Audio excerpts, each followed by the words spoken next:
After the end of the world, the Burnt One woke from a deep slumber, broken, deaf, and blinded.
Had once again been lit. It was told that for the being who kept fire in their heart, all darkness would vanish. Nevertheless, this long night seemed endless and fraught with perils.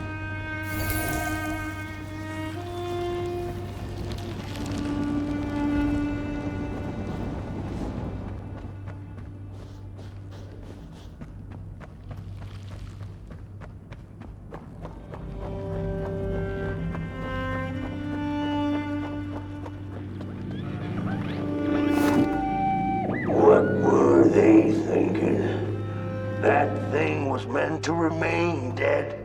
I'm never gonna come out again, no sir, and here it's just me. Lonesome ragdoll with his mask.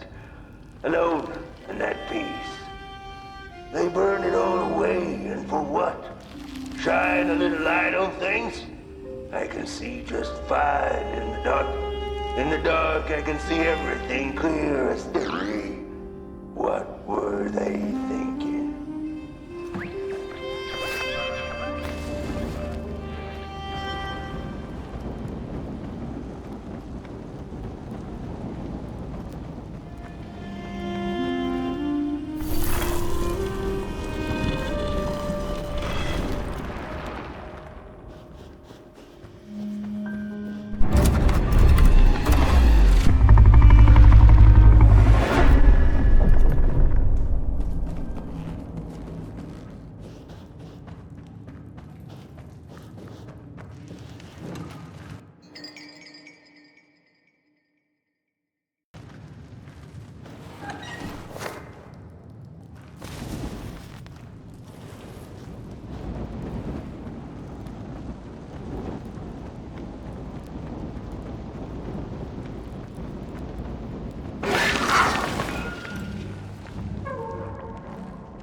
Focus on the eye. Close your eyes to make things clear.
In the midst of darkness, lo and behold, a friendship kindled. The fire that spread with it seemed so small against the vast night sky, small and flickering, but defiant.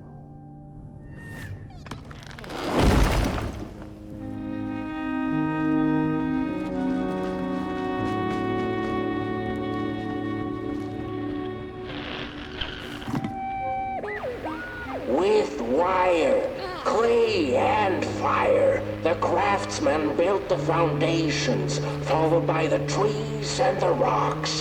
And after them came little houses for us tiny ones to cower in.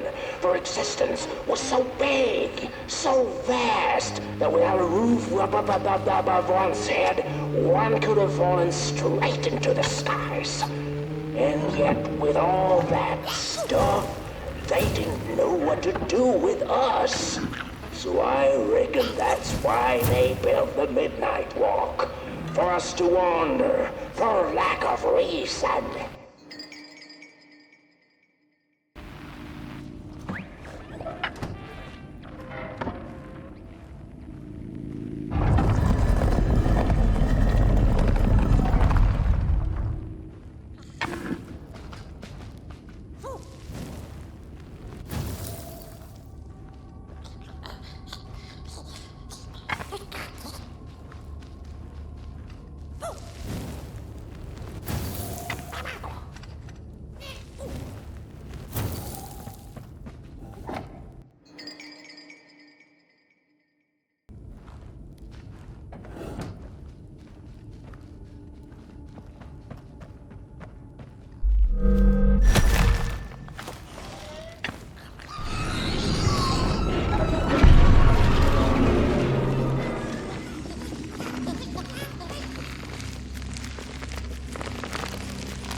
The crawlers eat fire, it's true they do, but most of all they feed on you. Don't you know? Howdy do. Didn't you hear? They eat you too. Fire, fire, aye, it's true.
And so it was that the burnt one and a small flame took a wander the midnight walk.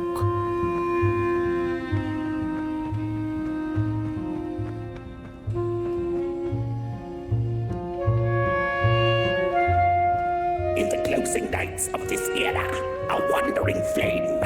How rare, a little pot boy.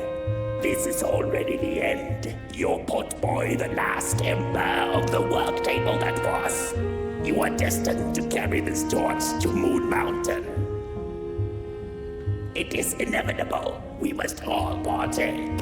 Your purpose burnt into clay. Your pot boy must spread his fire. Walk now. Spread your fire. Walk, walk, walk. The soothsayers have spoken.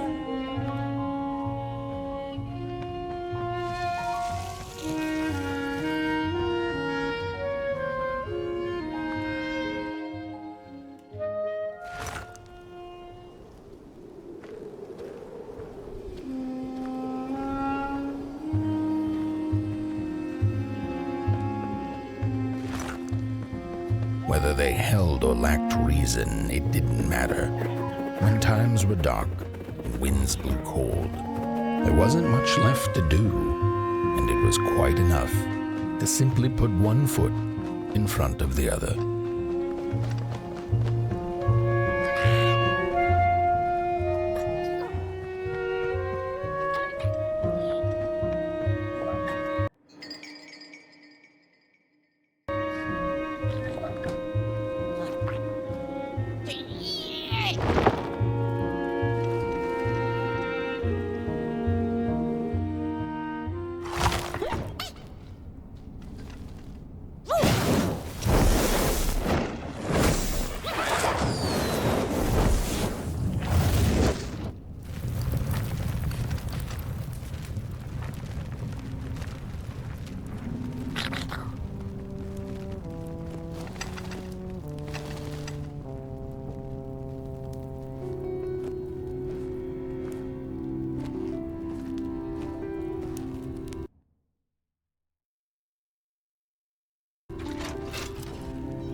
She came back one day from a long while of rock-picking under the gnarly trees. Usually the Murkle had been fond of fall and the refreshing cool of winter, but this time it had been much too long for her taste. Even the sun seemed tired, and she had all the rocks she needed, so she decided to treat herself to a long nap.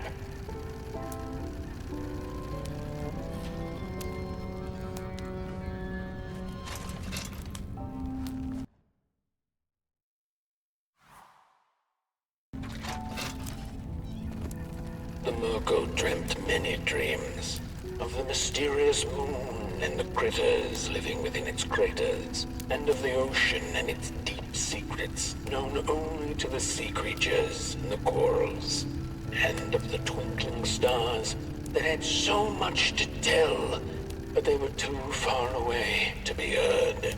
All of it intertwined in a colorful tapestry.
Close your eyes.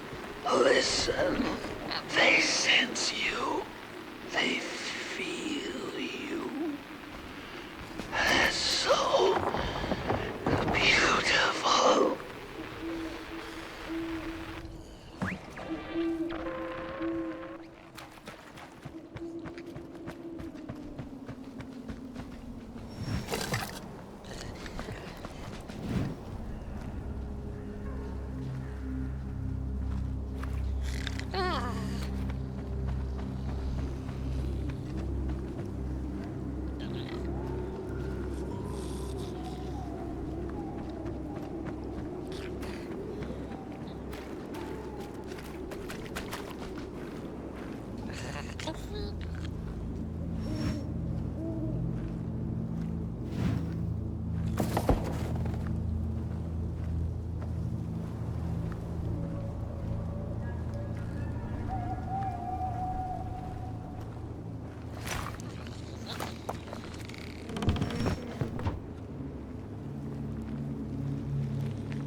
Ghosts, but something else.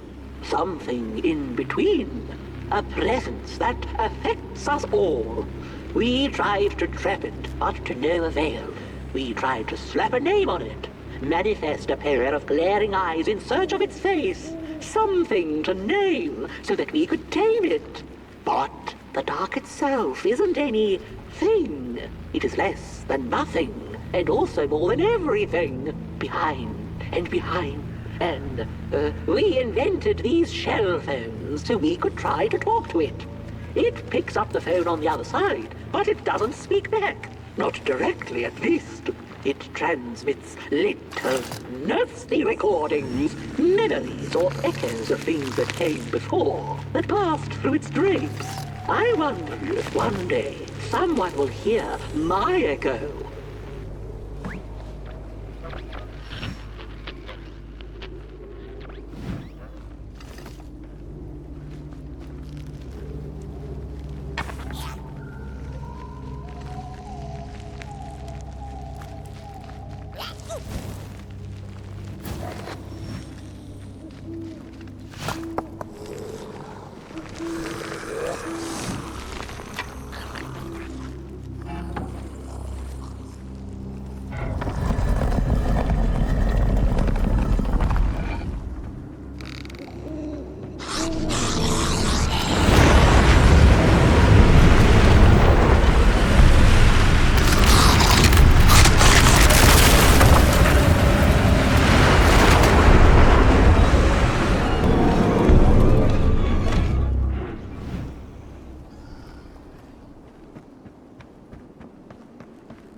Hey, I'd almost forgotten how it felt. And salutations, Burnt One. Fancy meeting one of your kind here. You're the caretaker of this little firecracker? I reckon you must be headed for Moon Mountain. Am I right? Well then, on one hand, it's just a matter of walking down the road. But then on the other, the Midnight Walk has a mind of its own, and a mind to teach its rider a thing or two to boot. So if you are intending to walk the walk, you better... Howsy! Didn't see you there. So glad to see you back on the move. And as I told you, it ran away from its owners. It's been waiting for the right passerby ever since it ended up here. Well, Mac, don't let me keep y'all. See you down the Midnight Walk, and Burnt One. Wherever you end up this long night, keep that fire alive. It's really all that matters. Don't take my word for it. Just see for yourself. Some folks certainly know how to talk the talk. What you lack in talk, Burnt One, I trust you make up for in walk. Be wary of the dark itself. It's full of ideas, but it is always hungry for more.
Don't venture into the swamp under the moon, they cautioned.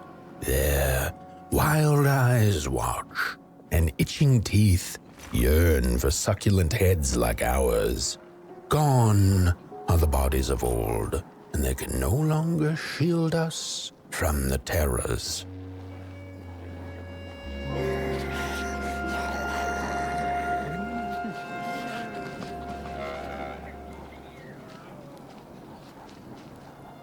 All look at this fancy stick.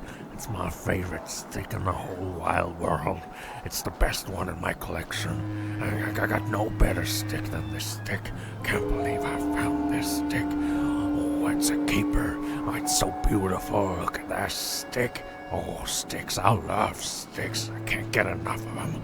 But this one is the best by far. Oh, I love it so much.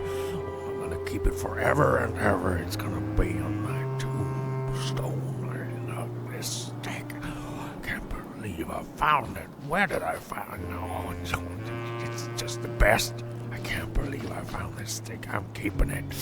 Oh, look at this stick. I love this stick so much. It's my best stick in my whole collection. I found this stick and I'm keeping it. My best stick. No! My stick!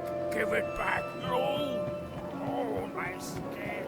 My favorite stick! Oh, you get out of here! What are you looking at? What are you looking at? No.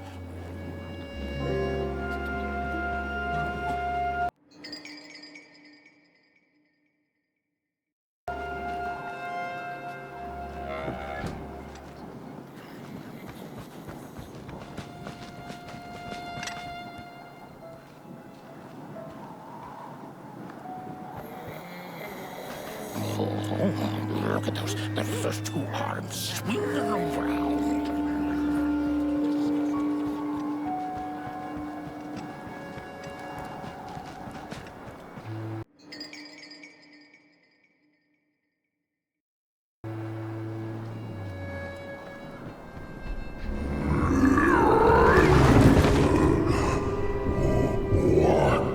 What is this? A somebody approaches Nobodyville? Your wretched limbs, an affront to nobodiness. Unless your fire can prove itself useful, there will be no passage for you, limb tree. Go away.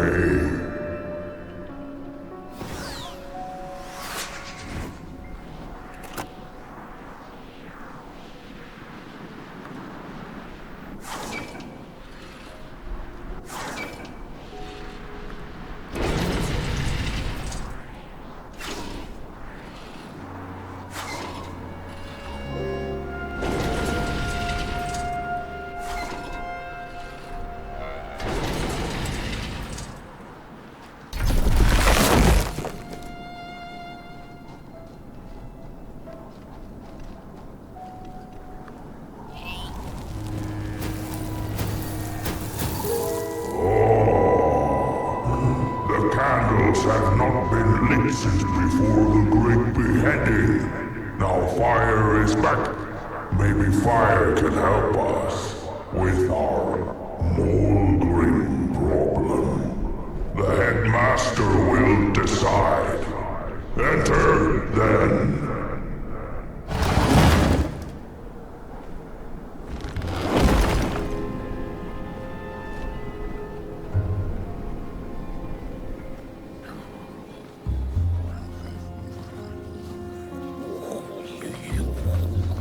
Get out of here.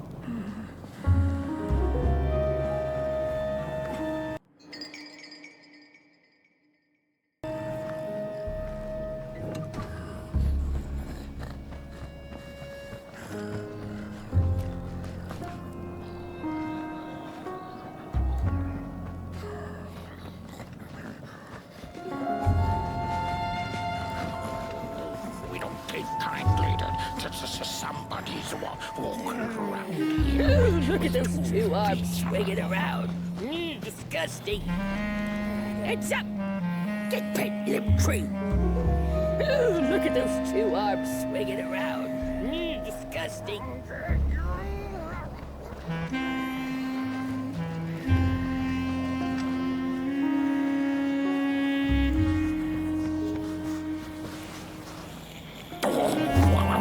What do you think you're doing? doing here?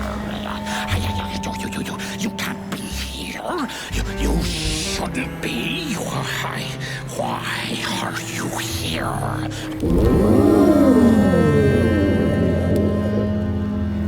True fire. We nobodies haven't been graced by its warmth since the bodies were banished. They used fire for war. Now once more, the somebody disturbs our peace and sets fire on things with its tiny fire devil. You must leave at once. Leave or face our...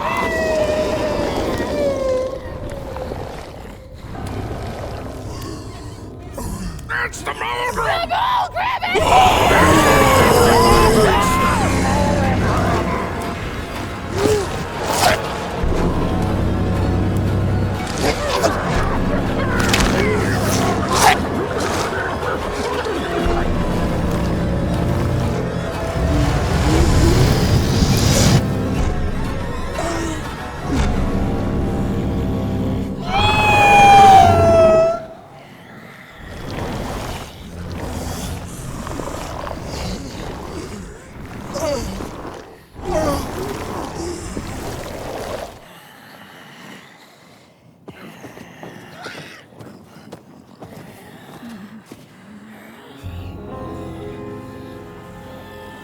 I guess I'm the headmaster now.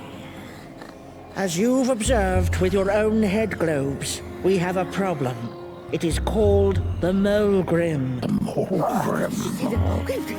Recently she has become bold, moving ever closer to Nobodyville. You should help us get rid of her. Yes, get rid of her. Tame her, just make it stop. And by the powers suddenly vested in me, I will, shall grant you passage through our fair Nobodyville. Here, take this. Blech.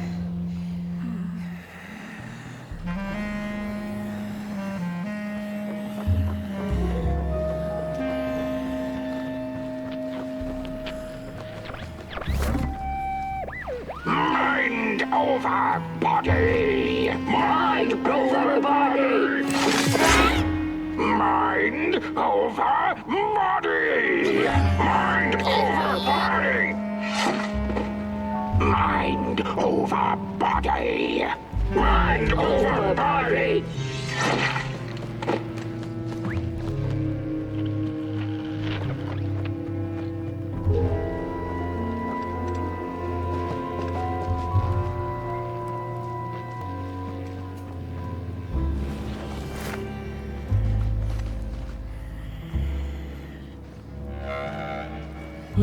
Now, go do the quest. Meet the problem head on. Tame the Molgrim, and we will... I shall graciously let you pass through Nobodyville.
The mushrooms whisper of a new bird in down. They tell us her nest lies beyond the cold, cold moon. And she came here to witness tragedies. She feeds on these tales, you see, sucking their fire dry like marrow from a bone. Her eyes are on us now. Like a vulture she waits, knowing that we somebodies are about to tear each other apart.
When a sinkhole devours your fire, give it up or dive in after it. An old swamp saying.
old swamp saying went, when dealing with a troubled and troublesome Molgrim, do not light a fire beneath her, but help her build one from within.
Oh, my neck hearkens the anguished howls of the Molgrim, and the bitter patter of feet.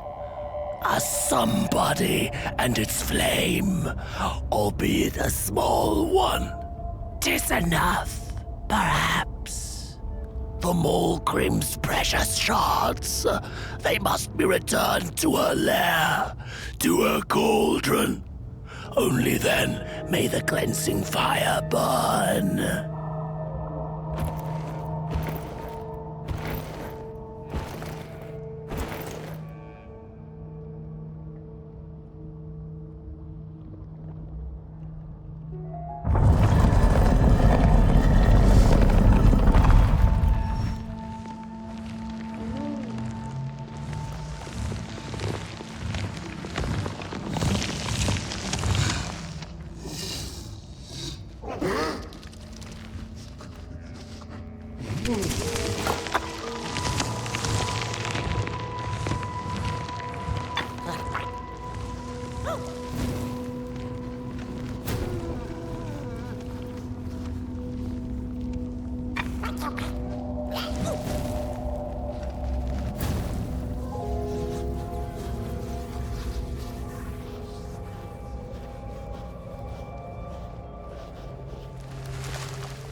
and the approach over the mountain vein and violent.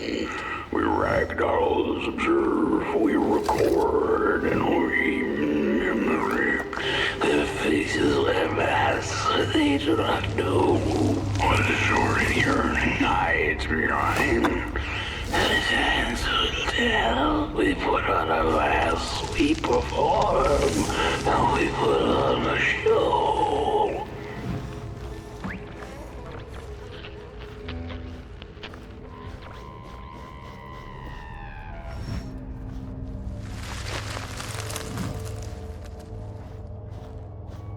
Oh! Don't eat me! Well, if you're not gonna gobble me up, then can you maybe take me away from here? Please? Somewhere closer to Nobodyville and away from here. Get me out of this neck hole, please! I'm begging you on my bare chin, and I'll pay you for the effort. Handsomely with a beautiful shard from the Molgrim's cauldron.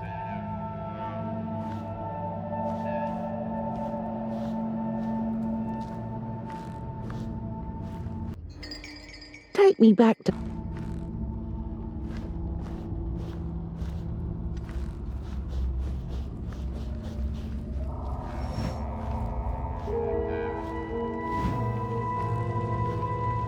Watch out!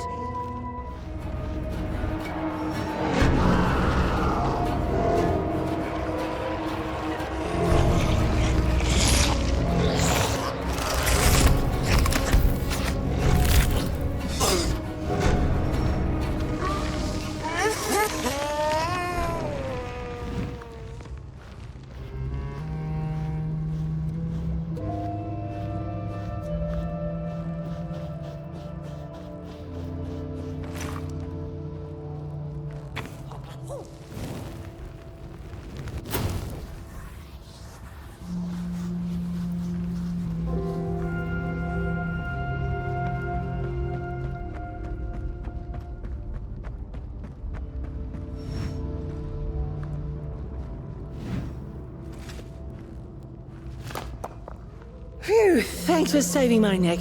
And I think I have a reward for you. A real treasure.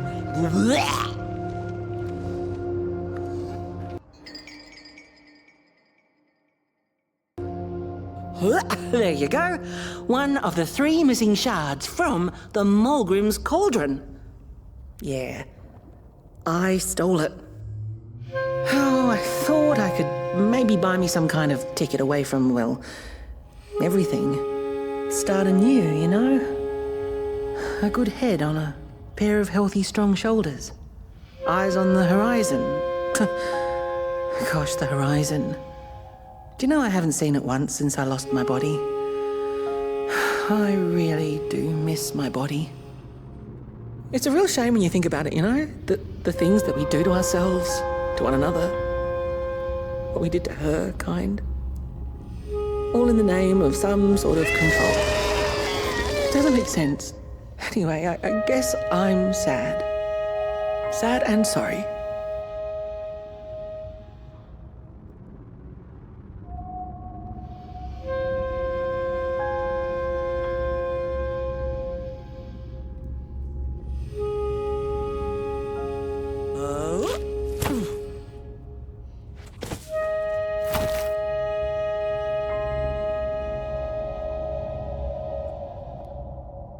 Hey, thanks. You're a great listener.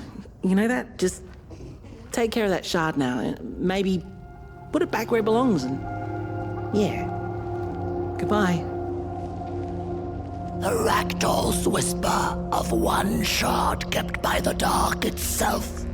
Another was stolen by the greedy moonbird up in the hilltops. The last one, perhaps the cowardly head knows.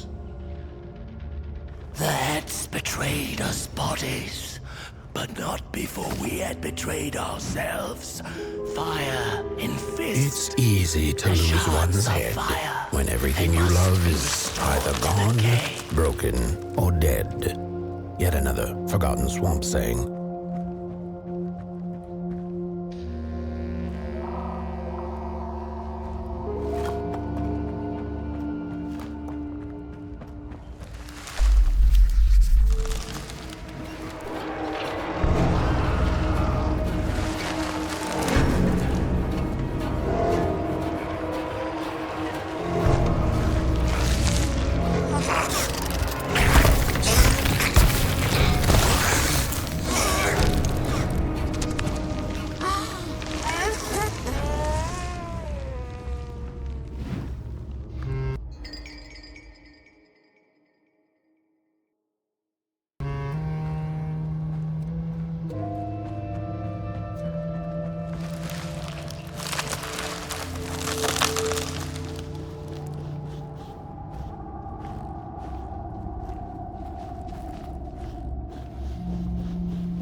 Hands up!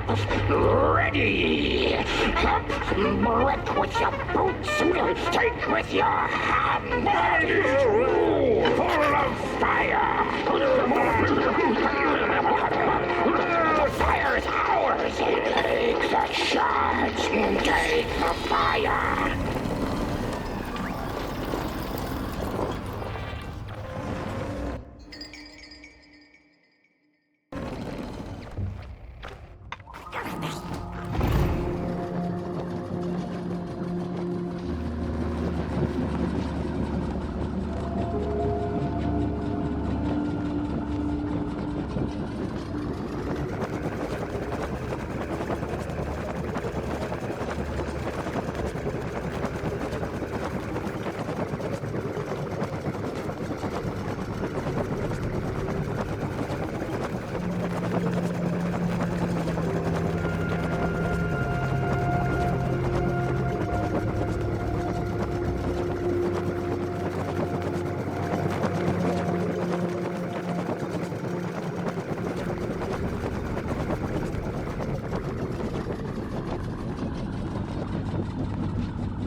Good evening. Or is it morning or afternoon? Hard to tell without a sun, isn't it? No, it is most certainly night, or moonbirds hooting wouldn't make sense at all. Speaking of sense, will you help an old bird find some in this story? Fire up these dusty murals in the right order, and you will receive a present, a little gift, yes. Bring the fire to the story.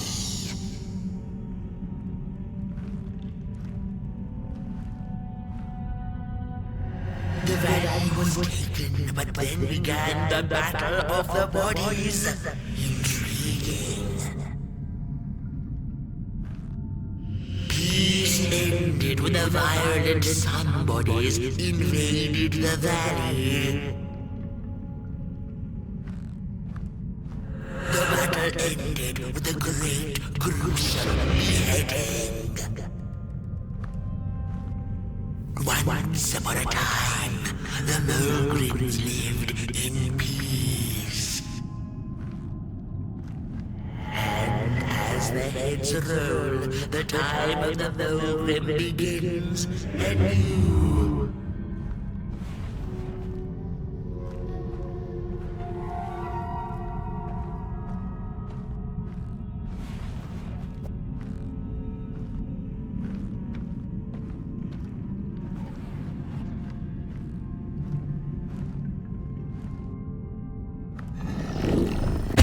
Once upon a time, the Molgrims lived in peace.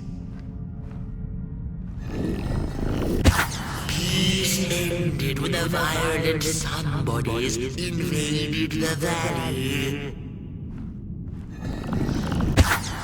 The valley was taken, but then began the Battle of the Bodies.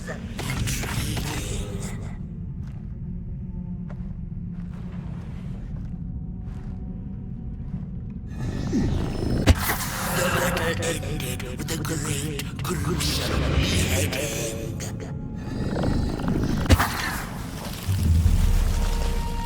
For time immemorial, the Molgrims had lived in the valley in peace, sharing good eatings and howlings around their fire, which they had inherited from the skies.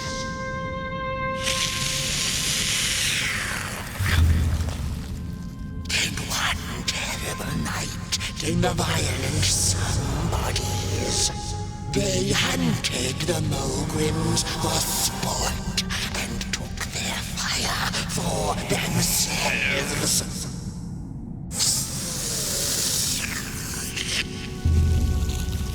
But the somebodies knew not what they were dealing with, for as soon as they held the fire in their grubby hands, they began to fight one another with it.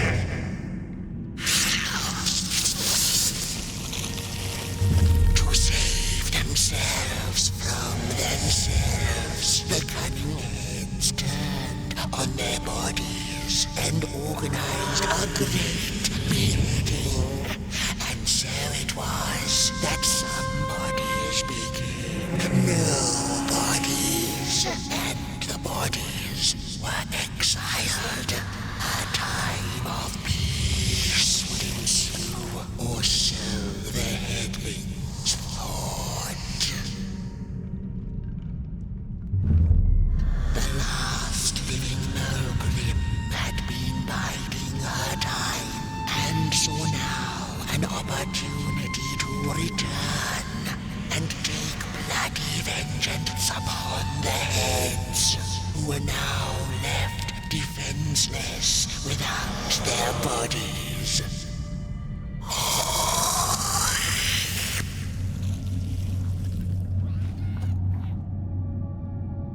The time of the Molgrim begins anew. A storied meal indeed. Moonbird thanks you for feeding her and proudly upholds the promise. A gift. A shard from the Molgrim's own cauldron. It looked so shiny in the moonlight. Moonbird simply had to take it.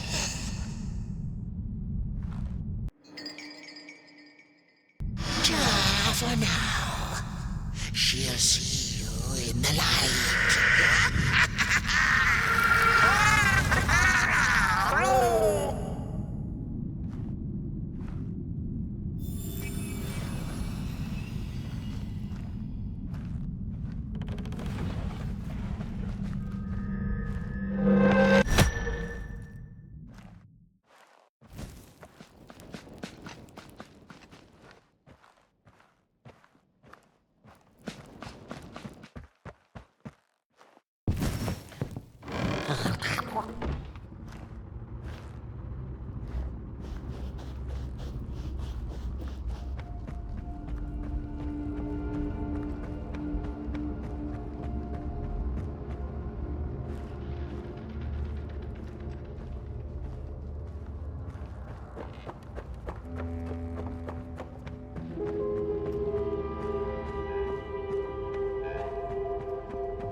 she'd never been much for company until she had met the other one. He had shimmering scales, an appetite for life, and carried a faint scent of rotting leaves she found irresistible. Oh, how they used to laugh at the distant stars, bitterly, together.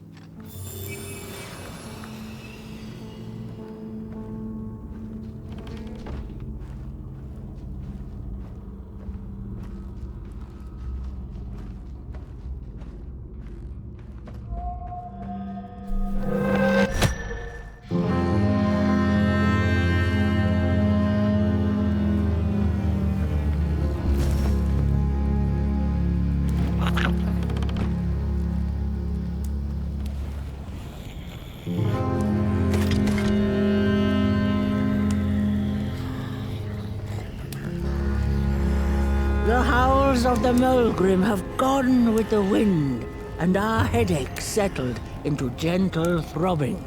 Thank you, somebody, for you have not only graciously saved our necks, but also demonstrated the value of brain mass and heart blob working together. Would it be time for the bodies to return? We must convene on this matter, and you and your wandering flame must now leave through our gates and keep on walking the midnight walk to Moon Mountain. Moon Mountain! Here you go, somebody. This key will open the town gates.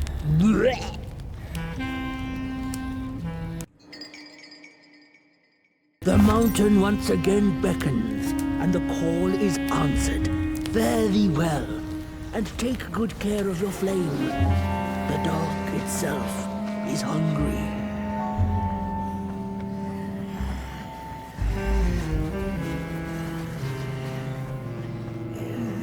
Bodies might be returning heads hot now.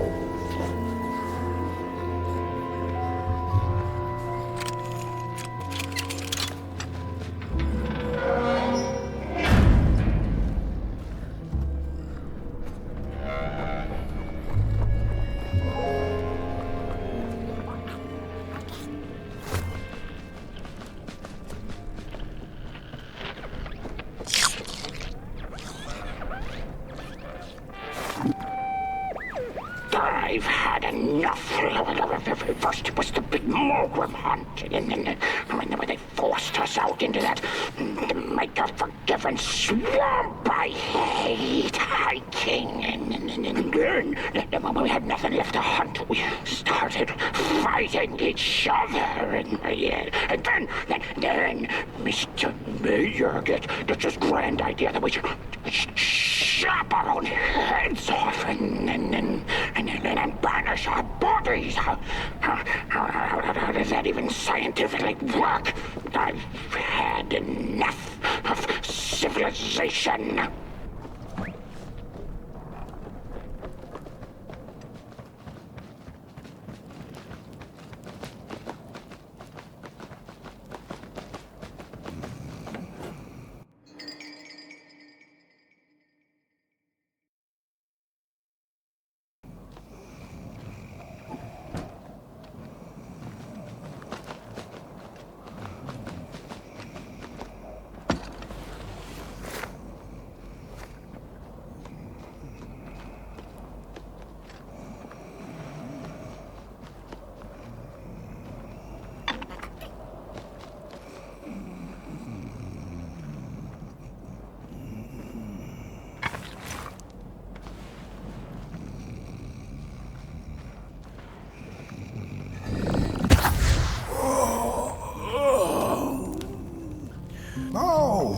Back from a little swamp detour, huh?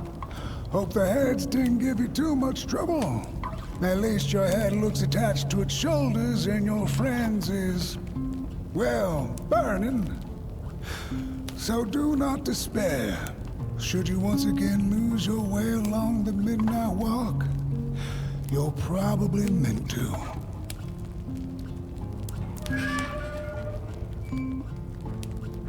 The body can be a terrible master, but a wonderful servant.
We Molgrims have a special relationship with fire. We do not cook over it. We do not shed tales around it. We care not for its warmth. Ours is a different connection entirely. Fire is our window to truth and into the world beyond clay, to which we must return. We are noble beings, bringers of bugs, slime, and mushrooms to help decompose the old and to bring about the new. We are the caretakers of this world, and woe be to those who seek to end us, for they seek to end themselves.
dreadful was the day when the sun vanished.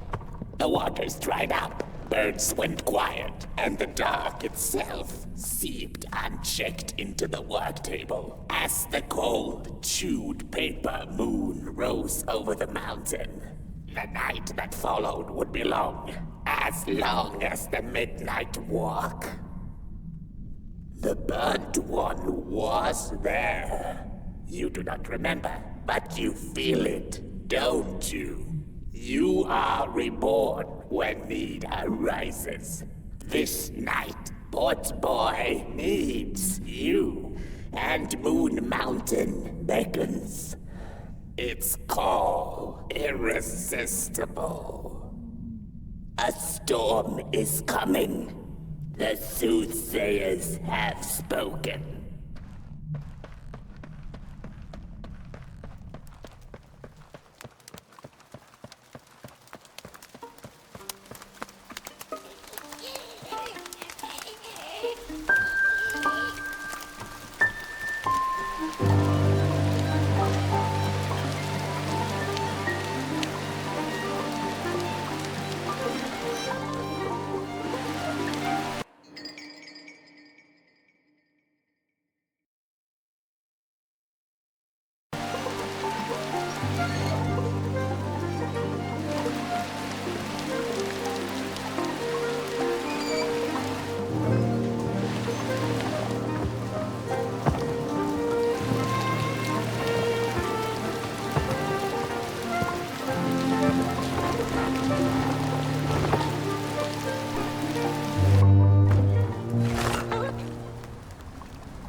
And so she woke with a yawn, so big it could have devoured the sun. She had slept for just about a decade. A decent nap by Murkle standards. She smacked her dry lips, looking forward to what the new dawn had to offer as she left her lair and went out into the cool night. "Wait a minute," she exclaimed. "Night?"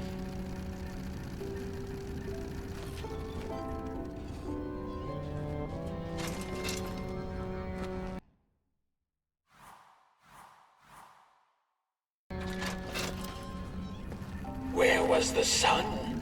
Where its warm rays should have been there was only the vast night sky, not a star on its face.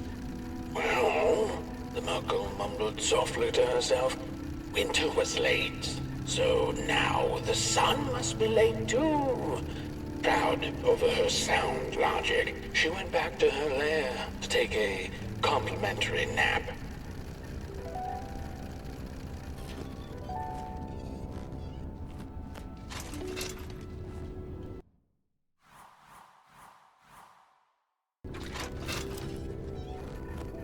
The Murkle had taken a nap that had lasted 2 decades. Now that counts as oversleeping even by Murkle standards. She had awoken anxiously this time, feeling misplaced and confused. The confusion grew further into panic when she was greeted not by the sun's life-giving caress, but once again by the silently mocking night sky.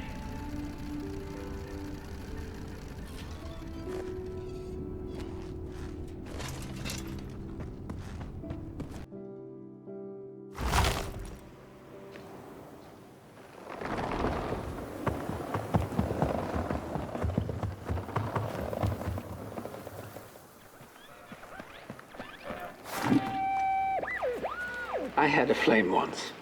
It was beautiful and bright. It spread its light, brought me and my neighbors warmth. and it was always hungry. No matter how much I fed it, it kept on growing and growing. And one day it got big enough to start walking the long road. I didn't guide it. It dragged me along for the ride. I followed it for a long, long time. Would the road ever end? What was the point of the walk? Things kind of spiraled. Road took me on dangerous detours that didn't make sense. Before I knew it, my flame began to fade. Until it... Well, I don't think I was meant to carry this flame.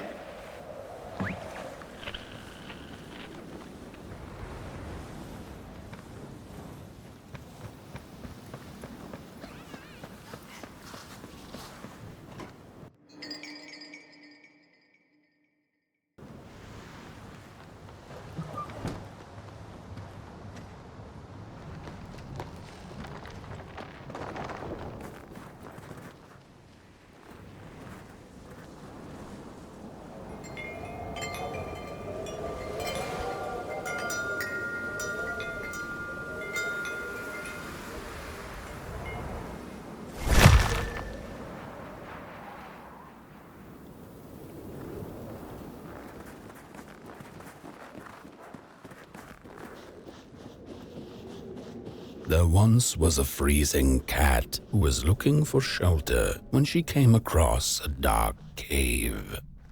"Step into my abode," offered the dark. "It will warm you if you surrender your wants."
The story goes of a nameless maker who pulled creative spark from the dark itself without giving it fire. With his dark source, he managed to create swaths of land in no time. The dark itself waited for a gift of fire, but the maker just kept on taking. Too busy building his crooked fences and watchtowers, kept his fire locked away in his chest. One day, he decided to create the first people to inhabit and appreciate his creation. It was then that the dark corrupted the Maker's clay, guided his greedy hands into creating not people, but the first of the fire-eating crawlers. And they crawled into this world absolutely starving.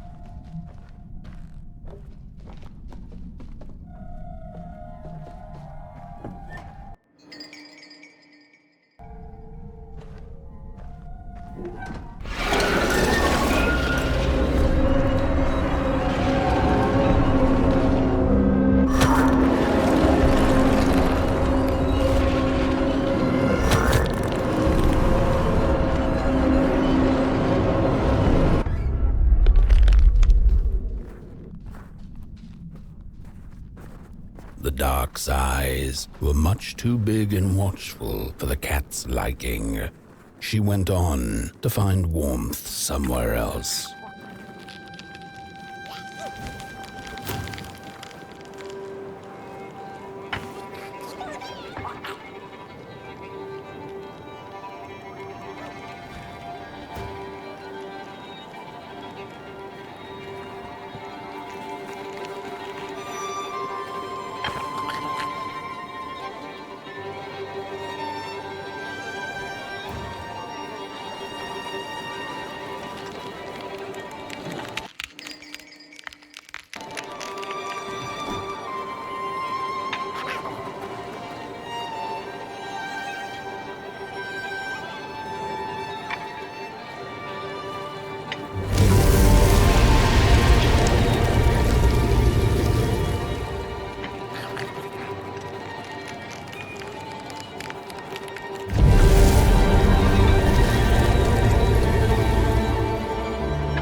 Saw it.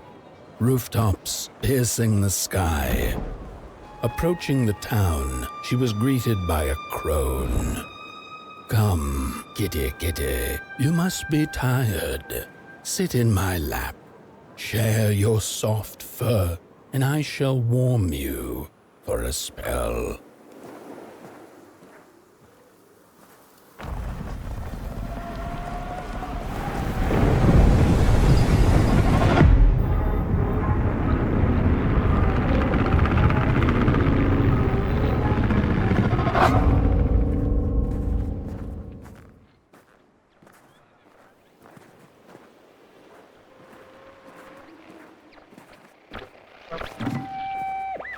Hello, Mother. The well said to give it a match, so you and I could talk again. I hope this works, because that was my last one, and well, it's cold now. But it doesn't matter. We can finally talk after everything.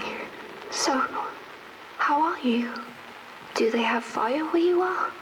Not the hellish kind, I hope. Is Father there too? I think you should talk to him again. I know it doesn't seem like it, but I know he loves you still. I love you. Still. I can't feel my hands. I can't feel anything.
Whoever did this, oh, the flame warms the righteous, but the wicked who love destruction, the flame burns with a passion. Holy warm the furnace! Feed the thief to the furnace! Feed the thief to the furnace! Coalhaven is doomed! On the wicked the flame shall rain fiery coals and burn in sulfur. A scorching wind shall be their lot.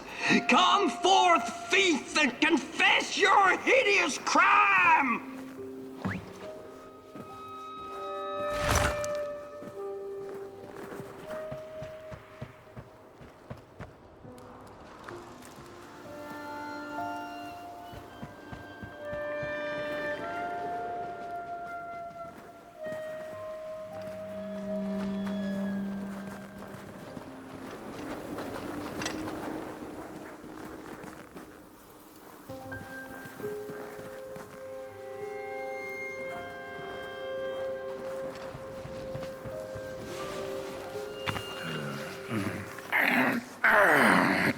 Welcome to Coalhaven, newcomer.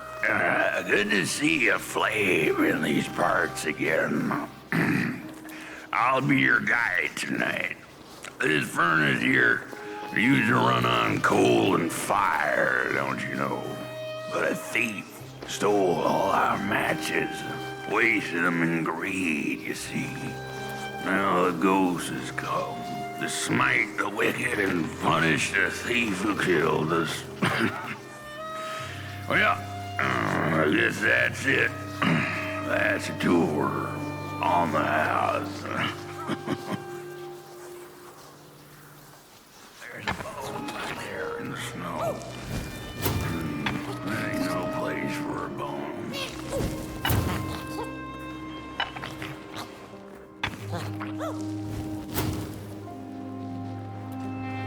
Your flame could bring back warmth to our graves, and may the worms in our bellies dance again. Your flame could bring back warmth to our graves, and may the worms in our bellies dance again.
Something's changing. That furnace was the soul of the city. We used to worship it, us coal miners did. Fed it trees and fire like it was a hungry, angry god. This broken body's going nowhere, but yours is. Walk the streets, let me hear 'em shaking.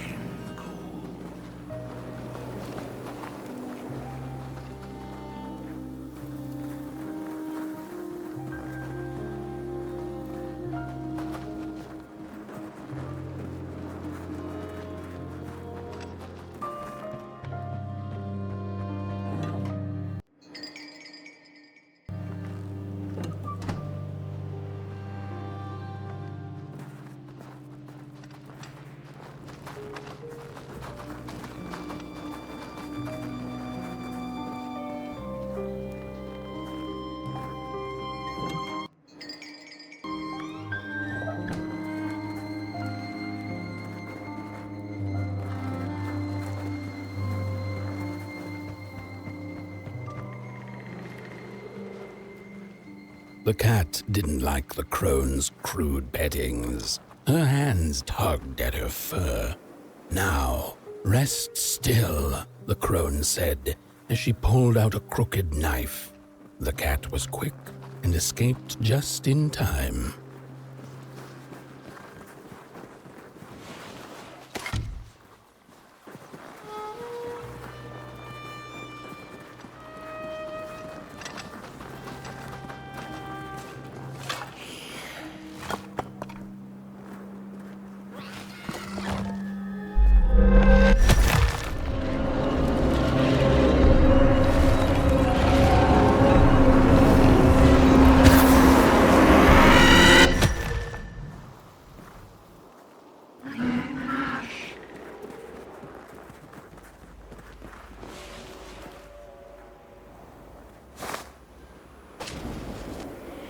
Listen for the bone.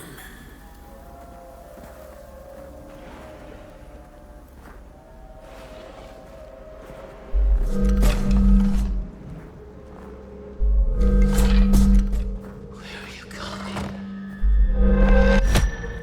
Listen.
seen a ghost.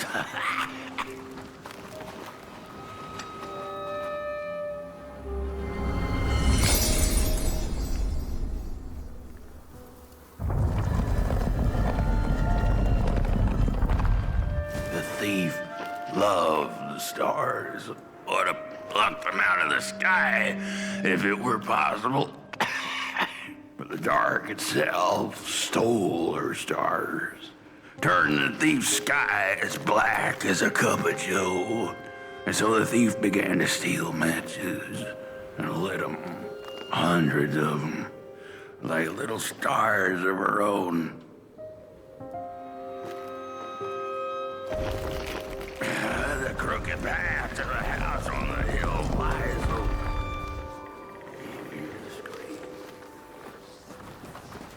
Wherever she sought warmth, it had a price. The miners needed the cat to get rid of the rats, and the vicar wanted her protection from bad luck. Bony hands reached out from all around her, trying to grab her. The dark matches lead to the house. Brothers and sisters, hunt down the thief. The matches. Follow the burnt matches. Follow the matches. What did we do? Brothers and sisters, hunt down the thief. The matches. Follow the burnt.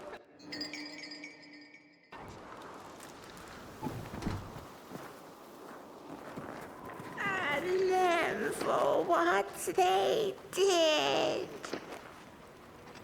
The trail of burnt matches, it leads to the house on the hill. We're running out of matches. You've met your match thief. You'll burn for what you did. No matches, no fire, no Coalhaven. The furnace is dead. No matches left to light the oven. We'll freeze to death because of that thief.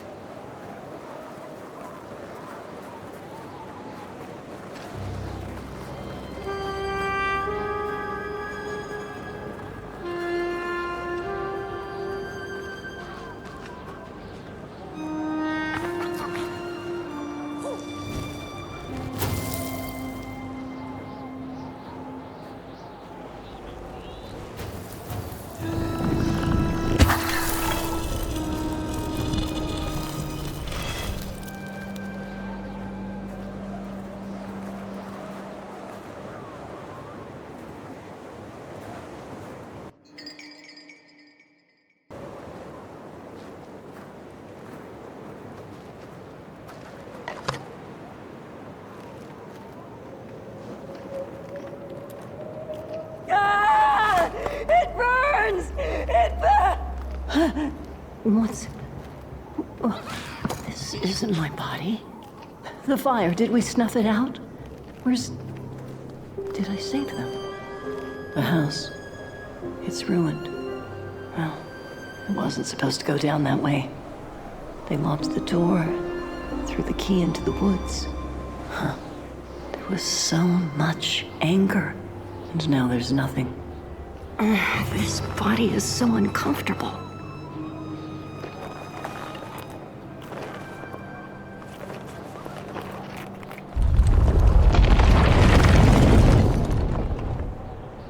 While I was in the black, I had a dream. There was a monster in the woods, with our door key dangling from its tail.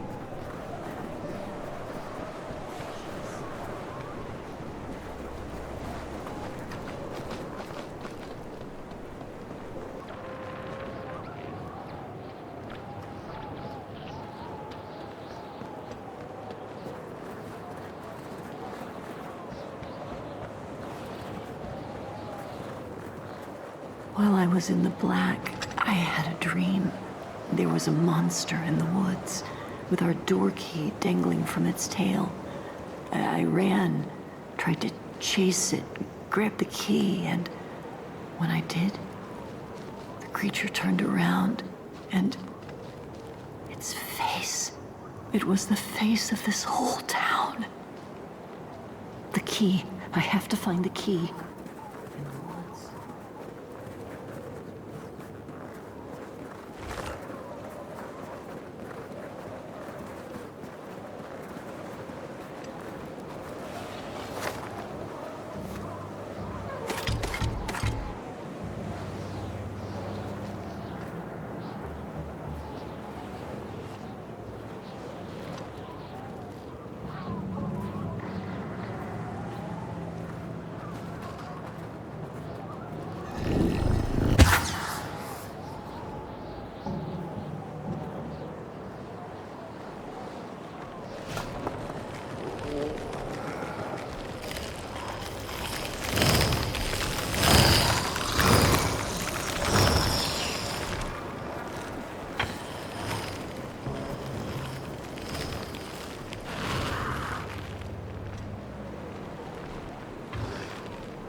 That's it, that's the key.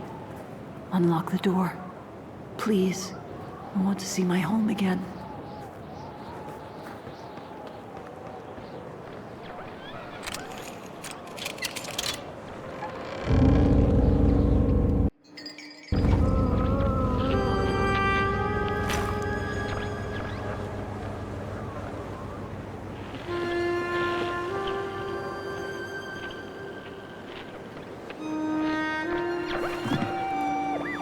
Furnace is getting weak. Council says we're running out of matches. We'll have to harvest more trees then. I don't like it. Losing the forest like this. Not like we have a choice. Mom, Dad! Oh, Curly, you startled me. They're coming here. All of them. What's that you're holding? It's just a match.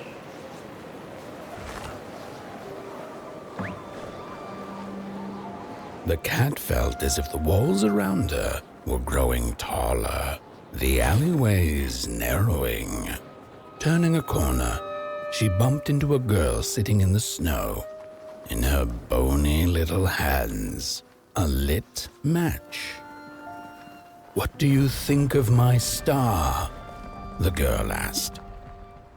"Isn't it pretty?"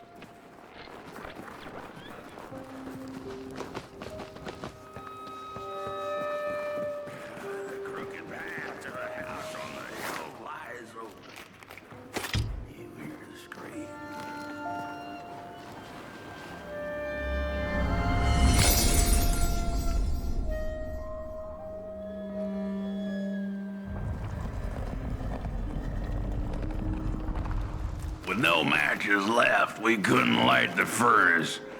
And the thief paid a terrible price for her burning greed. As the furnace died, one by one, so did we. But before we perished, the dark itself moved into our hollow husk, turning us cold and wicked. If I had a heart, I'd feel great shame for what we did. I'd feel great shame for what we did. The old man feels it too. Should have been long dead with the rest. He just wasn't ready.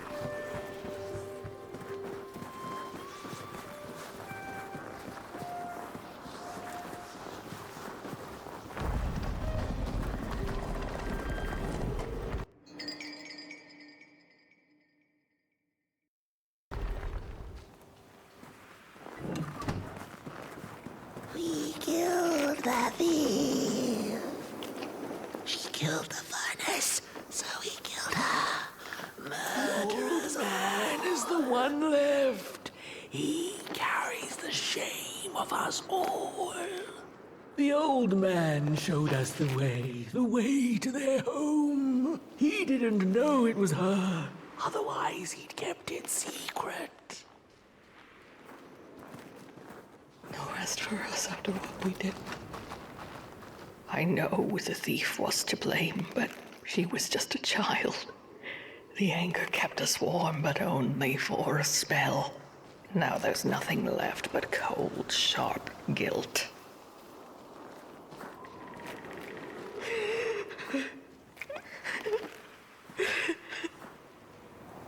What have I done? What did we do? I thought we'd just punish her. She was miserable and found comfort in fire. Shame. Shame. The furnace died, so we had nothing left but justice. Sweet justice. Justice won't keep us warm. Shame won't keep us warm.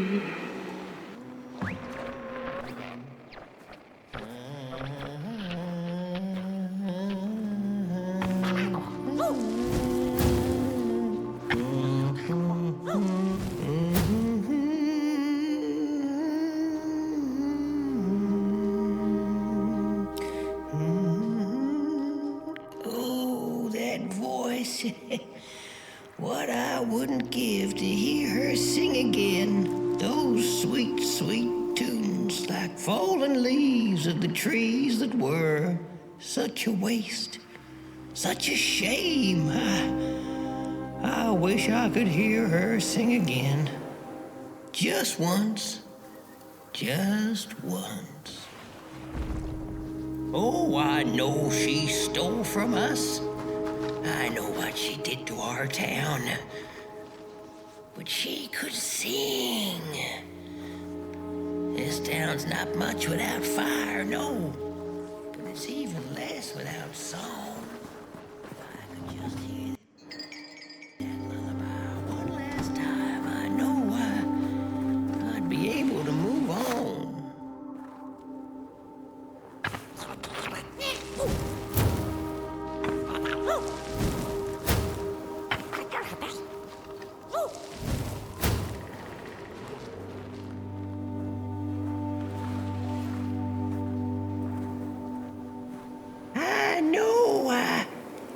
Captured it once in a melody-keeping head of glee, so she could hear her beauty for herself, but I dropped it in the woods. That horrible night, I was mad. So very mad. Burnt One and Little Flame, will you help me? Please, I'm too weak. Find the clay head. Keep her of a song like hers. It went sorta like, oh darn, I can't remember. If I could, I'd be able to let go.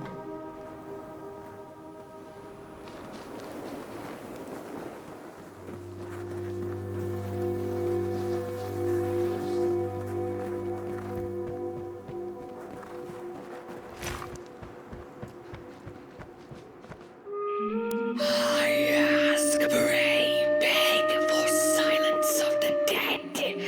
But what does darkness give? A singing head. All of them dead like asked, yes.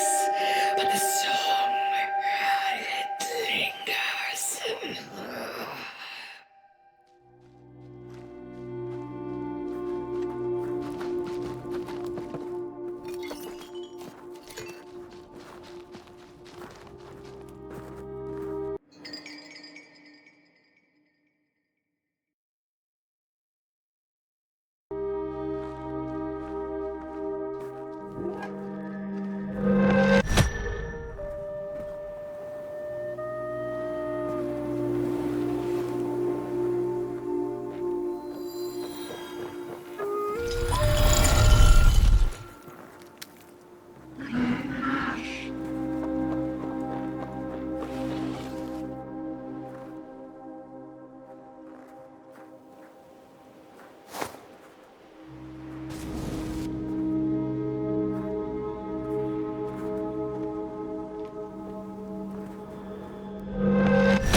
Does it still keep our song? Fire will tell.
Little soul, you charming little wanderer, my life's companion and body's guest. Where are you off to now? I don't know what I thought would happen. I feel a strange warmth, but just as coal runs deep in the earth, so is the shame a part of me, mine alone to bear. Burnt one, small flame, I am grateful, but I will not surrender my loneliness so quickly. I needed to ferment me, season my soul. Please, leave me. Leave me.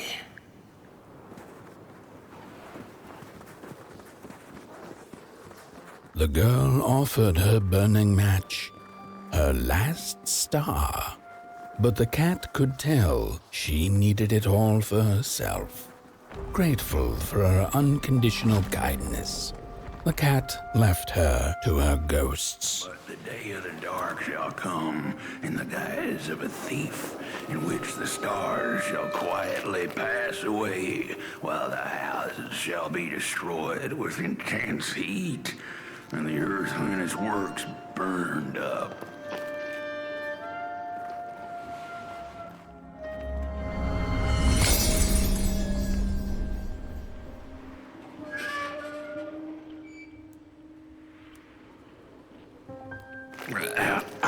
The door to the flame was open. It's already there. You just haven't lit it yet.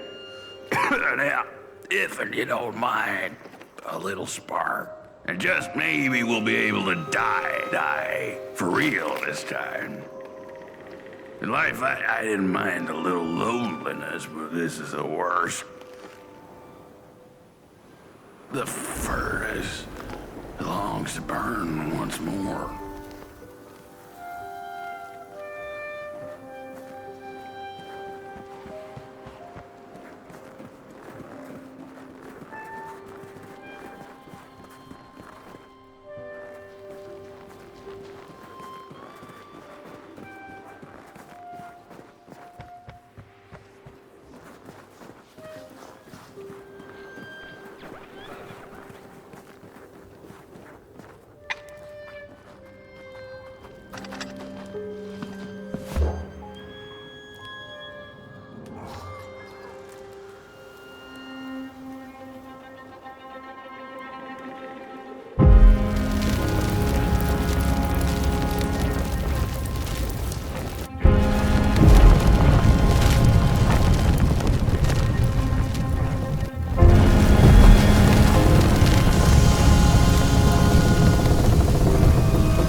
Release me. Remove the shroud. The blanket. Light the match. The match. Light it. Please. One last star.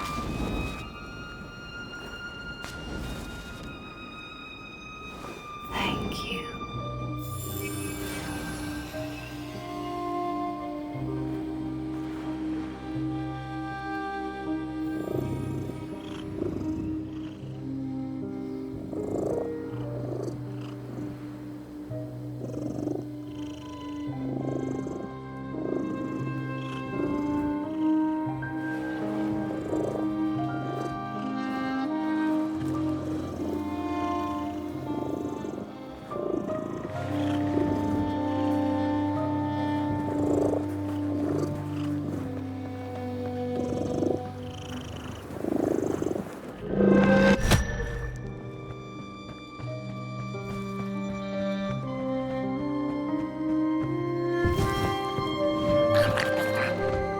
the cat finally settled in front of a giant burning furnace.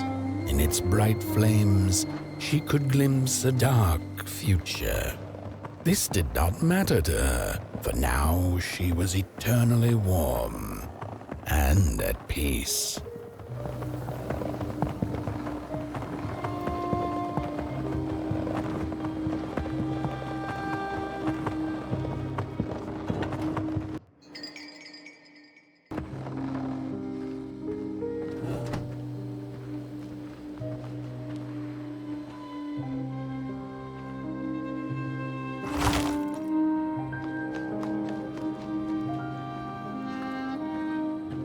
The flame burns still, and the fire has spread along the walk. The cold takes its toll, and Potboy's flame flickers. But it is still enough for the climb to Moon Mountain, to light the final fire. The road always leads to Moon Mountain. Hark! His fire belongs to the mountain. It came from beyond the moon. You have always been destined to burn. The soothsayers have spoken.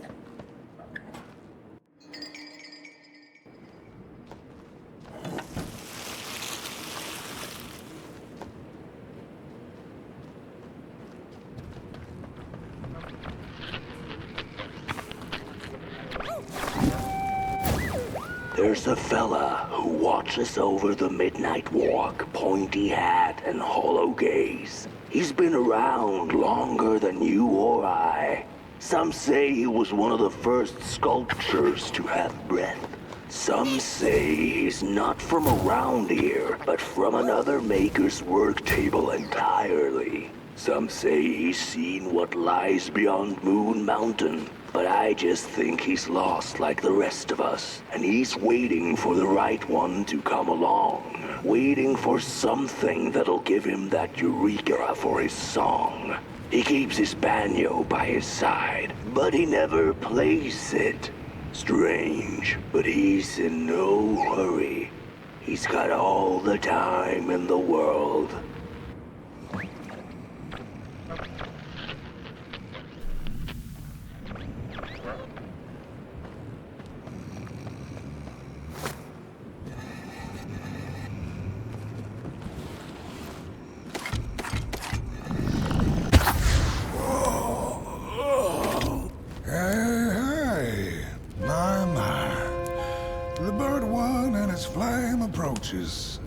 The road's been long, hasn't it? And it just keeps on going, don't it? Why don't you rest here for a spell? Change is in the air. Warm winds coming in from Coalhaven. I trust you're not pushing that little flame of yours too hard. He is mighty, no question about it. But between you and me, he still has a ways to go until Moon Mountain. Heck, it ain't my place to tell you how to tend your flame. I'm sure you'll be fine. You'll be just fine.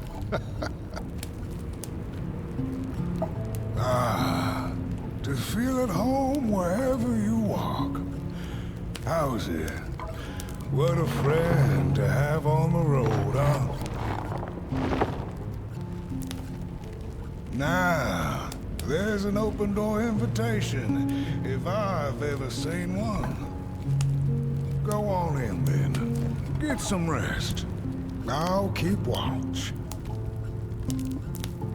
Go on in then. Get some rest. I'll keep watch.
a boatsman went out into a foggy lake to find peace.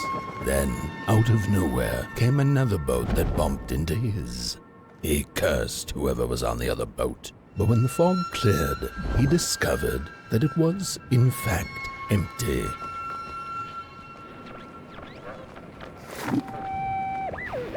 These sarcophagi are molds, rebirthing the bodies of the burnt one.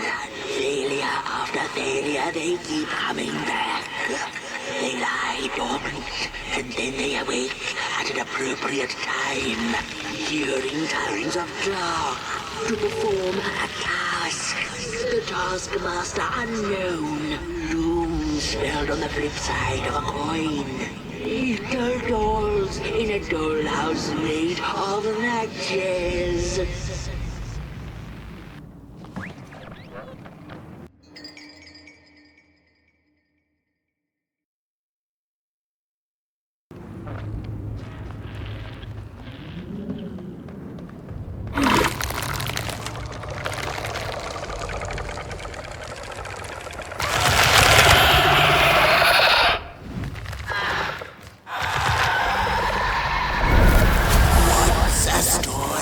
Without a little adversity.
Don't you agree?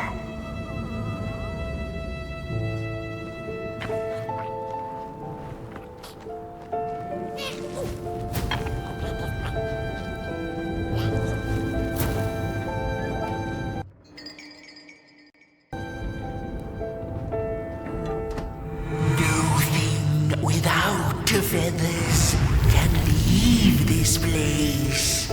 So long as the craftsman laments, lost in his terrible maze you are so sad.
On the menu, Crows.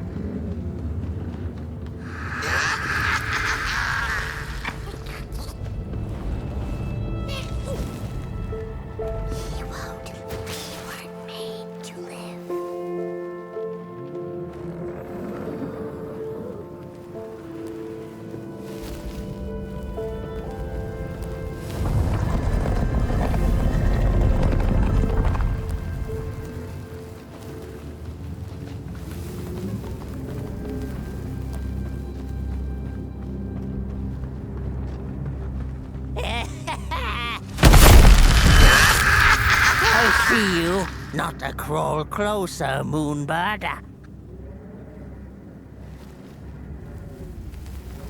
Birds of the dark everywhere.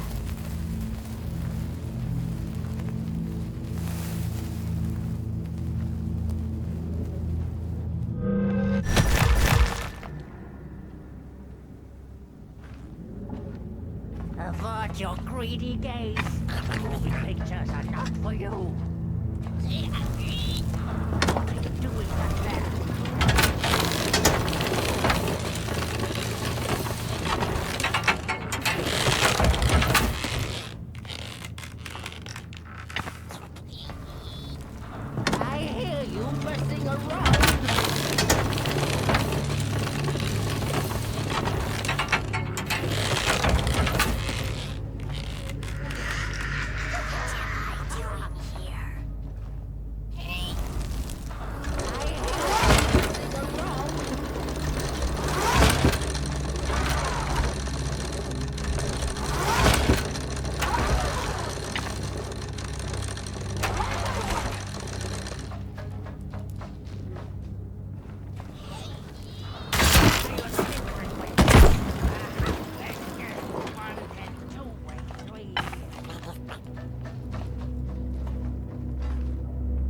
Avert your greedy gaze. The moving pictures are not for you.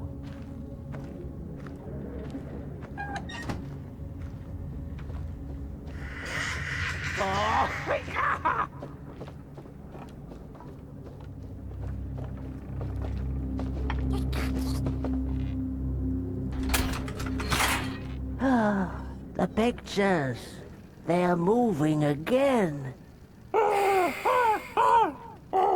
Forbidden. It is forbidden. It is forbidden. Hush, no talking in the theater, fools.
Stories.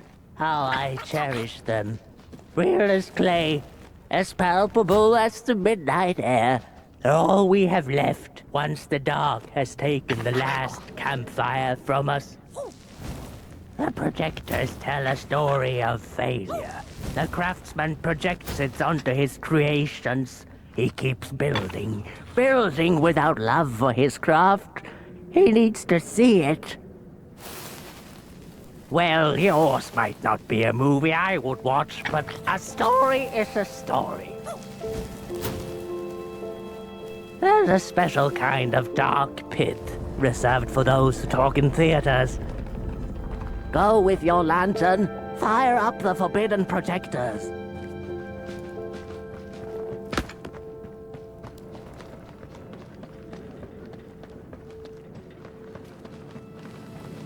The potter, stuck in the sinking clay in which he had dug so greedily, spoke his final verse.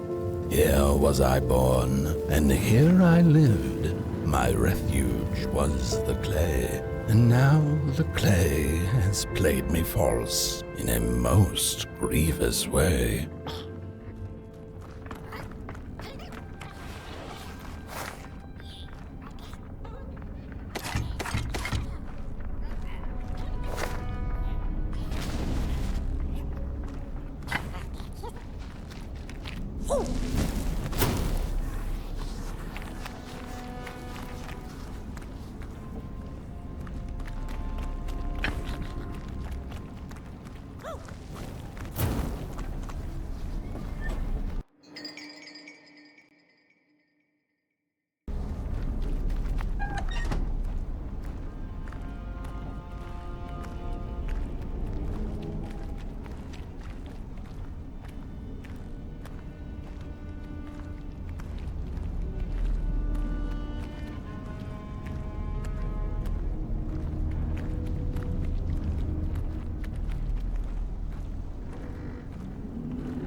3 blind explorers discovered a sleeping beast.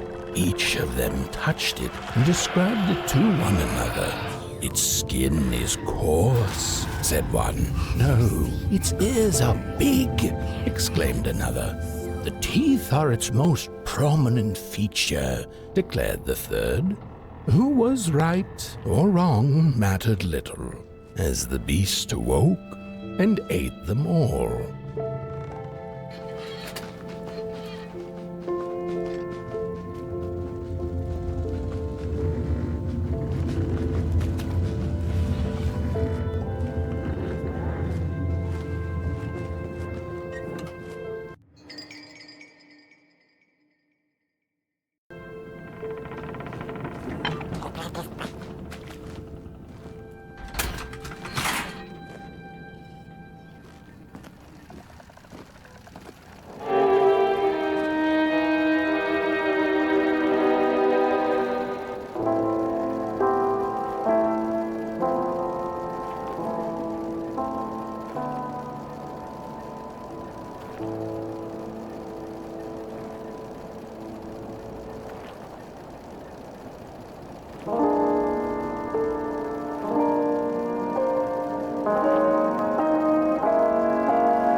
Is this a dream?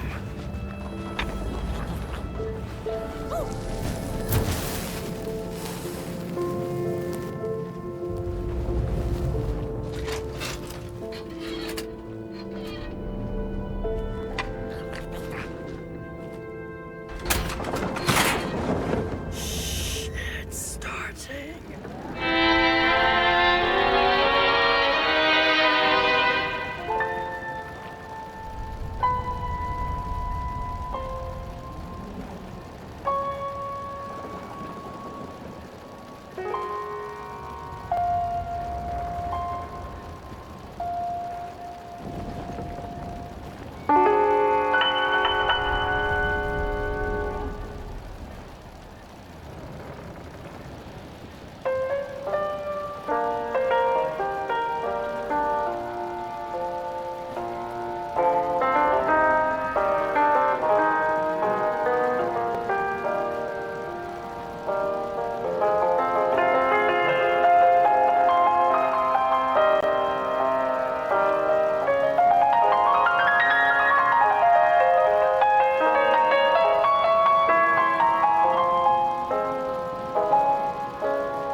Sorry reflections of the daughter.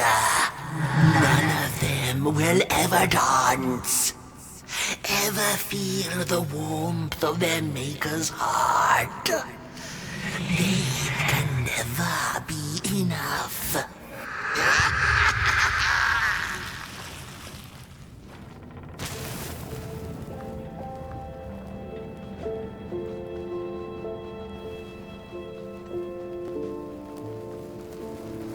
After years of searching for her son, the weaver was convinced she had lost him to the dark. One night, there came a knock upon the door. "It's your son," said a voice. "Please let me in." Thinking this was some cruel spirit come to mock her grief, she remained silent until her son gave up and left, never to return again.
Most of my life, I've been afraid of the dark.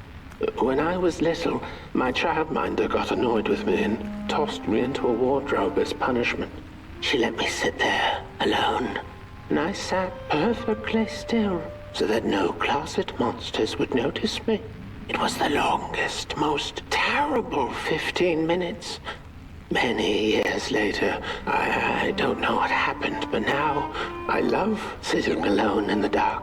I get into the wardrobe, close the doors, and I sit perfectly still. It's like a void, empty, but not cold, where nothing exists and everything is possible.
Isn't that just the way?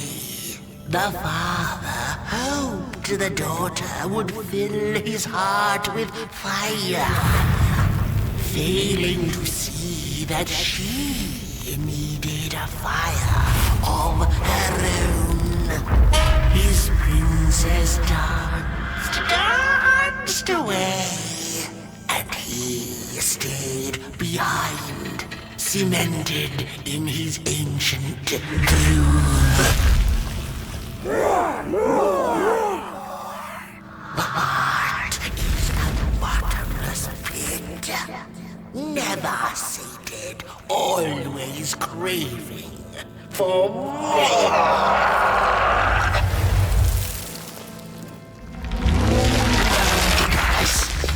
Enough! Keep on walking the midnight walking.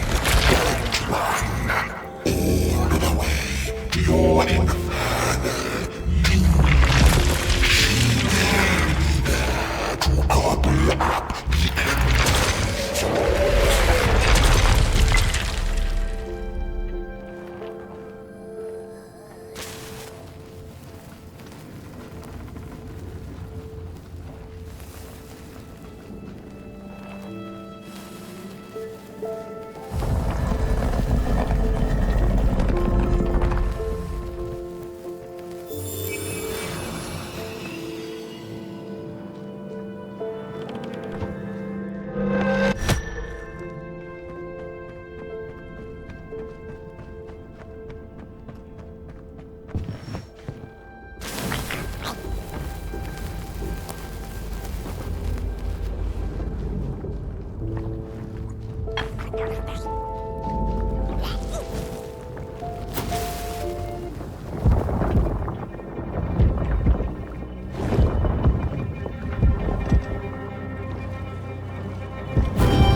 There was one star out that night, and it glowed a cold red. Who took the sun away? The Murkle asked it. But it was too distant, so she could not hear its reply, if it had one. The Murkle had never felt so empty and alone. Lost in quiet despair, she managed to open up to the winds and followed their gentle push south down the midnight walk and to the Darklands.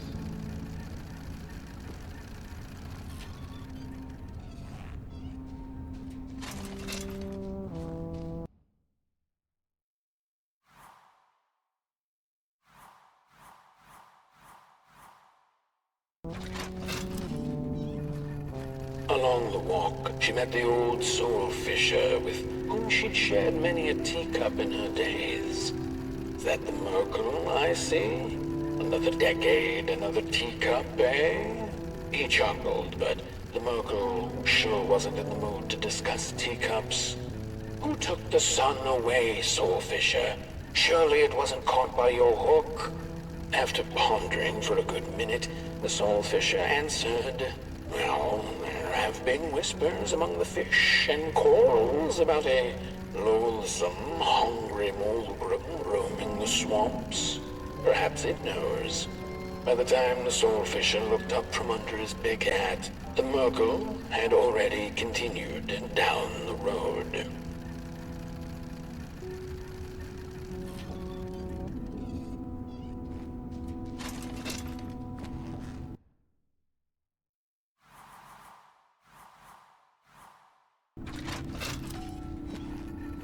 After a long while of following oversized snail-like tracks in the mud, trudging deeper and deeper into the mushroom-ridden swamps, the Murkle heard a harrowing howl. Up on a hill stood a looming figure, dark and still in the quiet of the night. Lo and behold, the Molgrim, she thought to herself in slack-jawed awe. She greeted the creature with a quivering voice and, unable to restrain herself, asked, "Do you know who took the sun away?"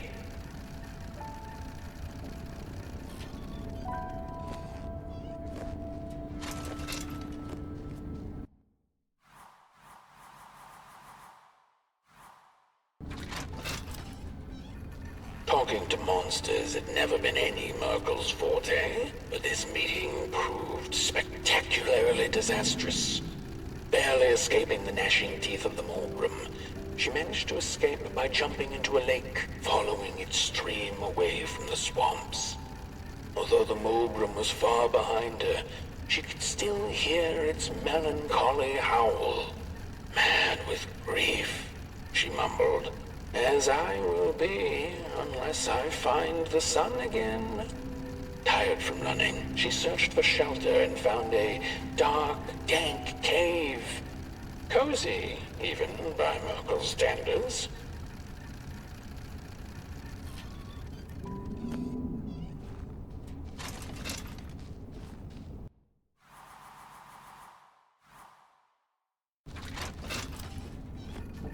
The wind blew cold in the cave, its whispers strangely soothing to the Murkle.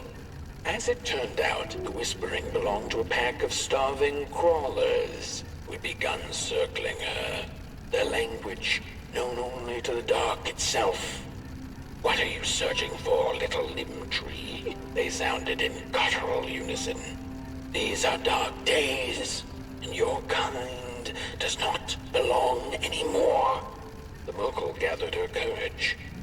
"I am looking for the sun. I know you crawlers eat fire for dinner. Did you eat it?" They sniffed her lantern hungrily, and instinctively, she offered its flame to them.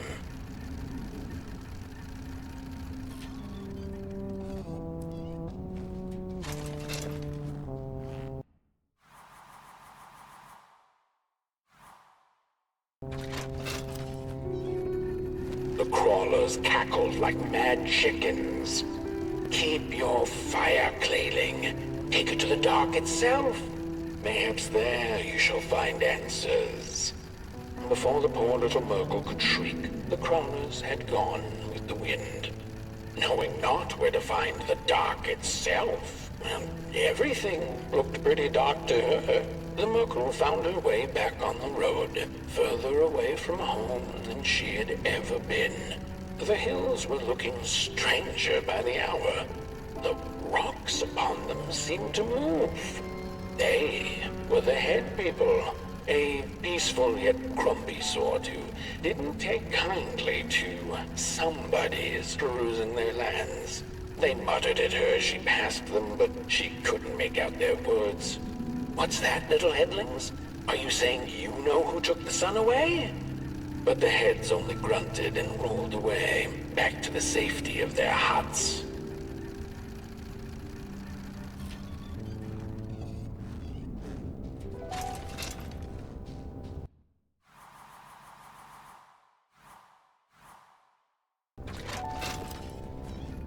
The road went on, and the shadows grew all around her. Was this the dark itself? Not sure whether she was alone, she asked out loud, "Does anyone out here know who took the sun away?" By the side of the road lay 3 peculiar faceless and person-sized dolls wrapped in muddy bandages. A stone's throw away lay some strange masks. The Murkle followed her instincts and put the masks back on. And the dolls did come to life. They began to dance a haunting dance around her, and before she knew it, she was dancing too. When it was all over, their masks fell off and they went back to lifelessness. The Murkle silently thanked the dolls for the dance and went on her way, deeper into absolute darkness.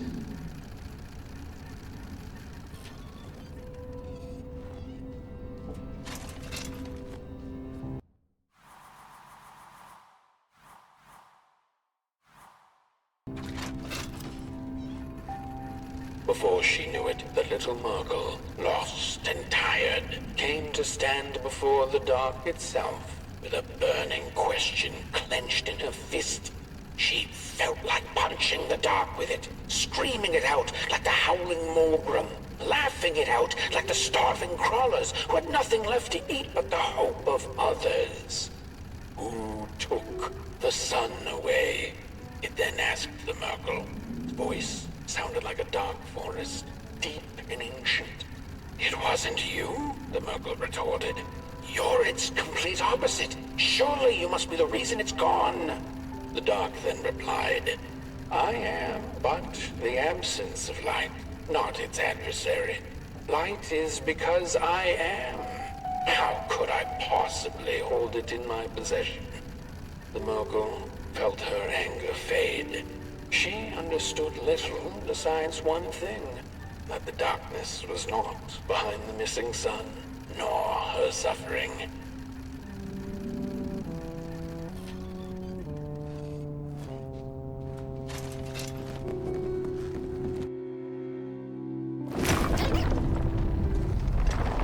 The Wanderer asked the Craftsman, "How do you make such perfect sculptures?"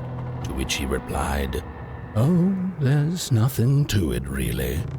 I go into the dark woods. I find the sculpture already waiting inside a tree. And then it's just a matter of carving it out."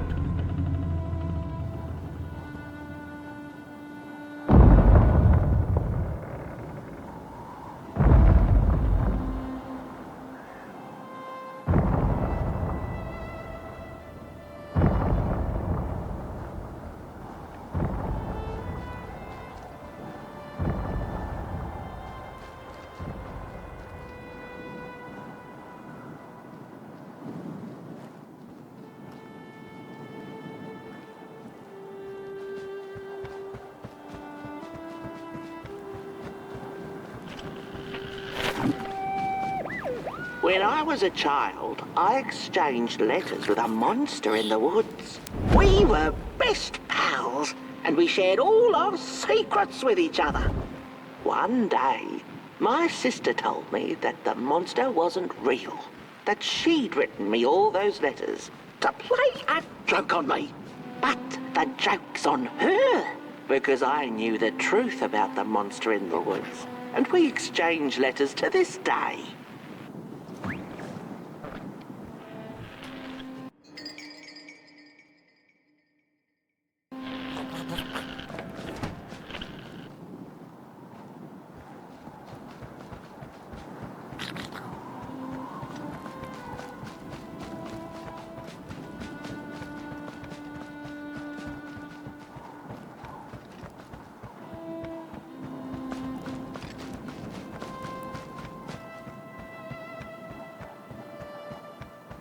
Hark!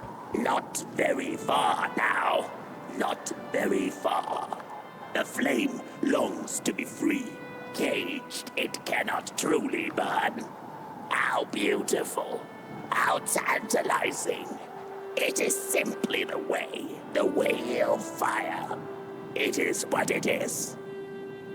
It is what it is. You must release it at the summit.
When the nameless maker lost his creation to the dark, he went back to the great drawing board.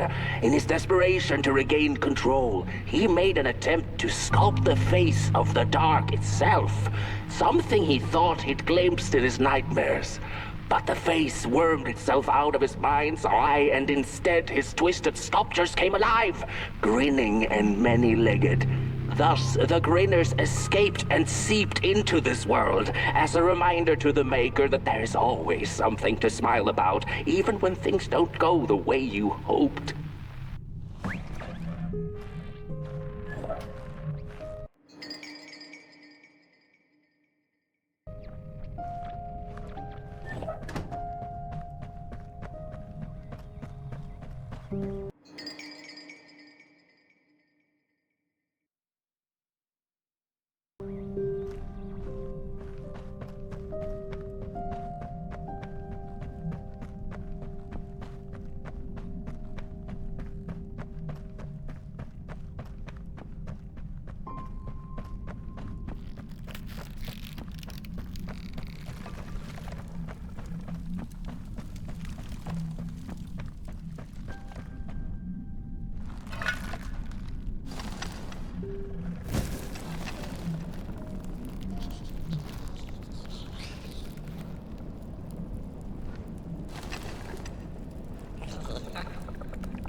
Whoa there! You look like you're about to move a mountain. That's what I get for trying to get in the way of a flame and its destination. Let him walk his walk. Ain't nothing gonna stop him now, looks like. Fare thee well now, burnt one. You're going to Moon Mountain, and that walk is for you alone. You have a tough decision ahead of you to make, just like the ones who came before. But they're all long gone. In the end, all there's left to follow is your own heart.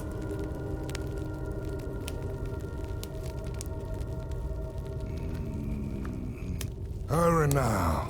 Go catch up with your little spark before the dark does.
When I was a child, I exchanged letters with a monster in the woods. We were best pals, and we shared all our secrets with each other. One day, my sister told me that the monster wasn't real, that she'd written me all those letters to play a joke on me. But the joke's on her, because I knew the truth about the monster in the woods, and we exchange letters to this day. Oi! You the caretaker of this little fireball?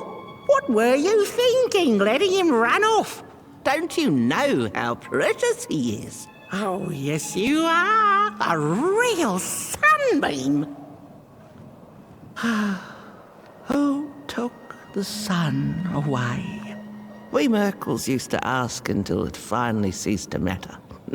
Night skies like these, trouble seems so far away, doesn't it? I mean, isn't this just exactly my point? I used to be afraid of the dark, so much so that I became obsessed with these huge electric lamps left behind by the craftsmen of old. Couldn't pry myself away from them. I'd sleep outdoors and under their blinding radiance. One day, I woke up to the noise of quivering planks and nails. And would you believe it was my own house leaving me? It had gotten so restless it grew a pair of legs, took a name and went on a hike. Housey was its name, bless its soul. Houses have no imagination. But I bet it had a grander adventure than I could ever imagine.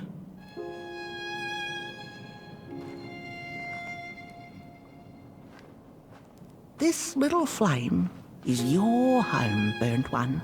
Keep him nurtured and safe, and you'll always find yourself in the right place. Through the rain, in the dark, and over Moon Mountain. Look at those stars burning like so many candle lights. Isn't this enough?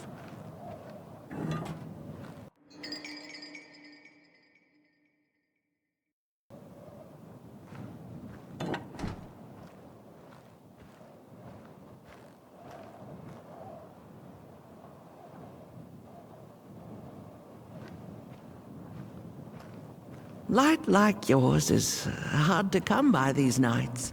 Some long for it so hard, they go looking for it in the wrong places.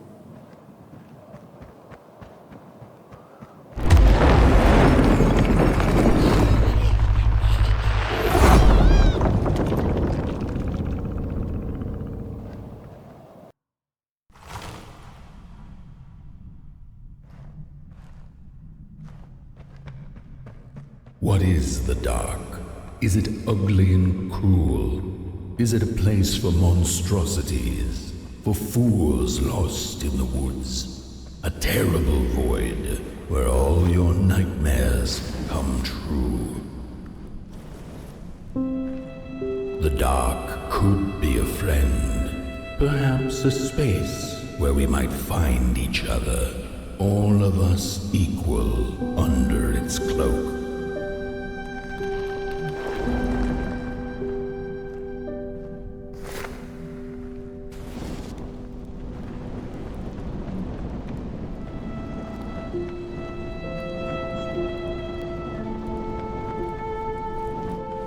The dark could be an embrace and the release of the old, like taking off a tight shoe, laying bare one's feet, and taking a first step onto a new adventure.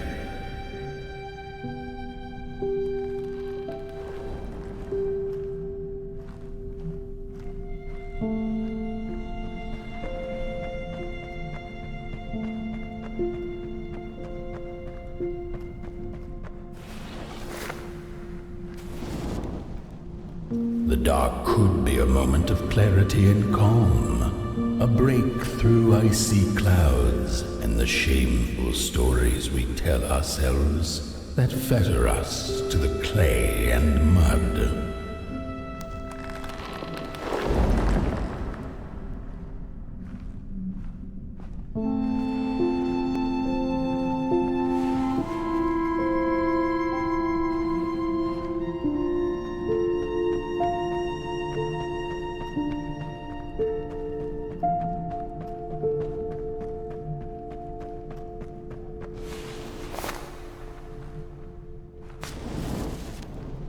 The dark could be the space and time that we need to recover from the death of a dream and the quiet promise of new beginnings waiting on the other side of grief.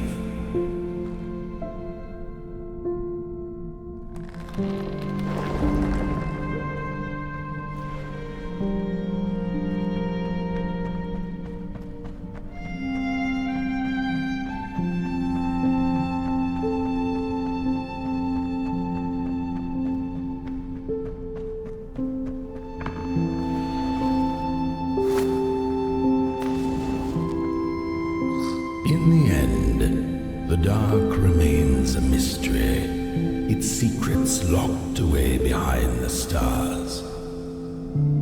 But one can rest assured that it is always there, watching, patiently waiting for us to enter it, with fire in our hearts and with eyes wide open.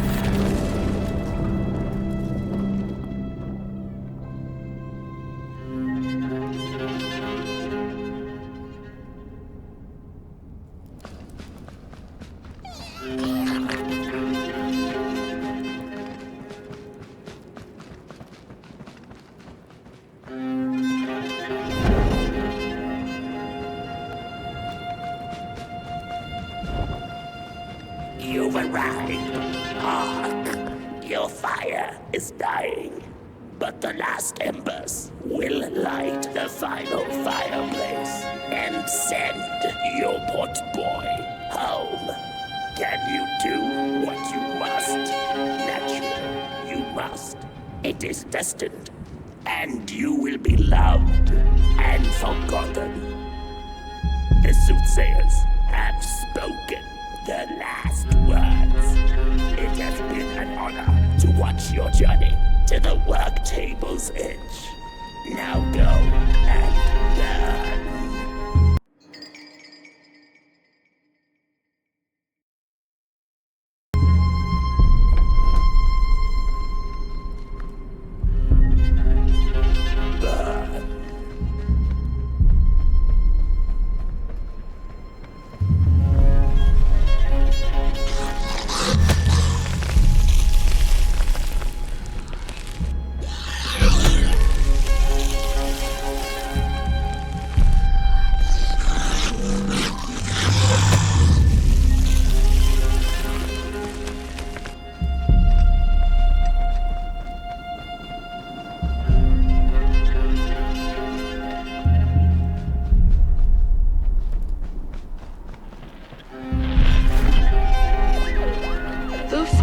Two-legged beings did prosper under the first sun, but it didn't matter how much they bathed in its light. They craved more. They sought to cage the sun, harness its power, and make it theirs. But the makers in their foresight had put the sun far, far away. So far that no creature could reach it.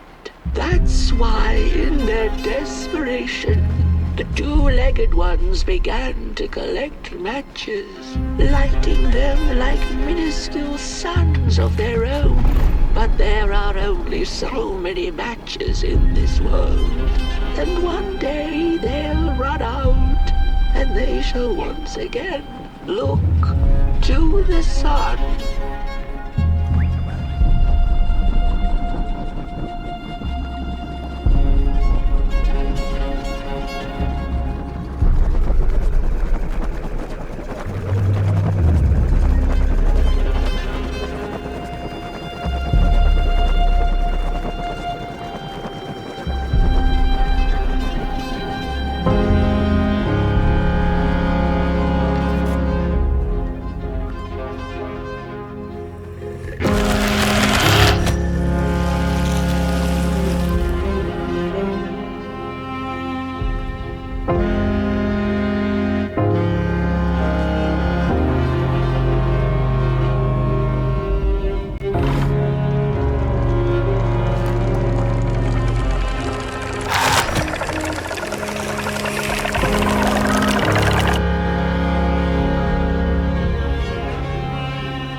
like something was on the way, a danger I never could have guessed. I figured that's just how I always feel, and my worries seldom come true.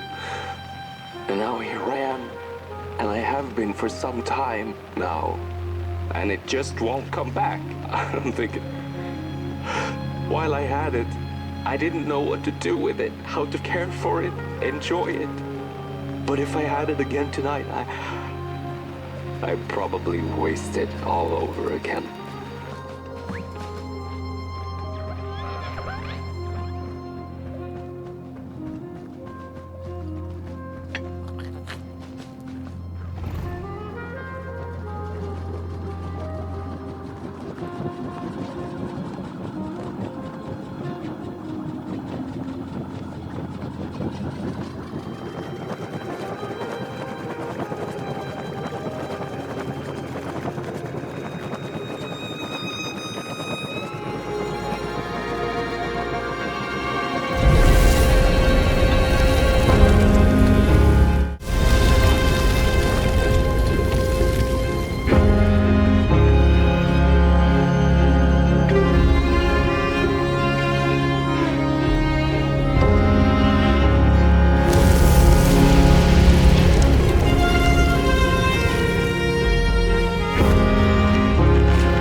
Once upon a time, some folk on the other side of this and that had the most strange and beautiful dream.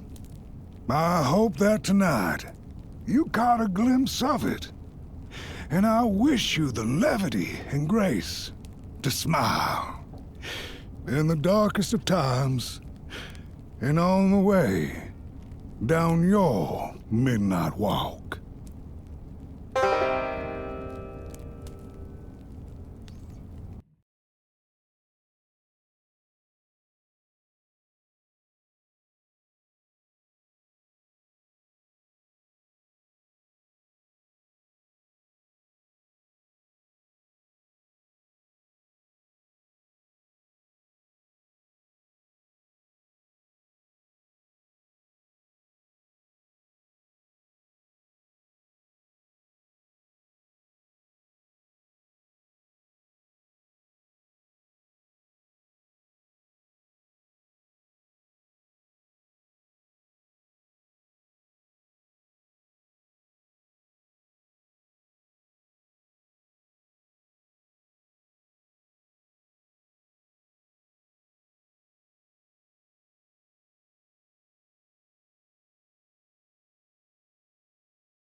Had her journey been for naught, would she ever feel the rays of the sun again?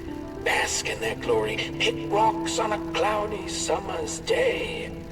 The Murkle was alone in her questions, but then again she wasn't. The dark held her in a blanket of nothingness that was cold and warm at the same time. So, she sniffed, "What do I do now?" To which the dark itself replied, "You don't have to do anything." She took an hour's nap then and there, the blink of an eye by Murkle standards, and then she began the journey back home, which seemed much shorter now than it had before.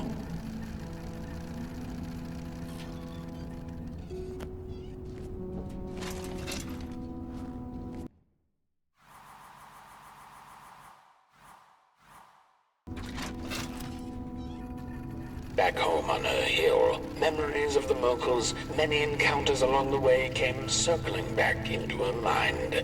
None of her new acquaintances had been able to answer her burning question, but they hadn't been a waste of time either. She knew not if the sun would return tomorrow, in another decade, century, or never. She knew now, however, that she didn't need to know. She had the dark, and in it, anything seemed possible. So busy with her search for answers, ever since she'd left home, she'd completely forgotten to look up. The stars twinkled in the night sky, and there were so many, and they kept her good company.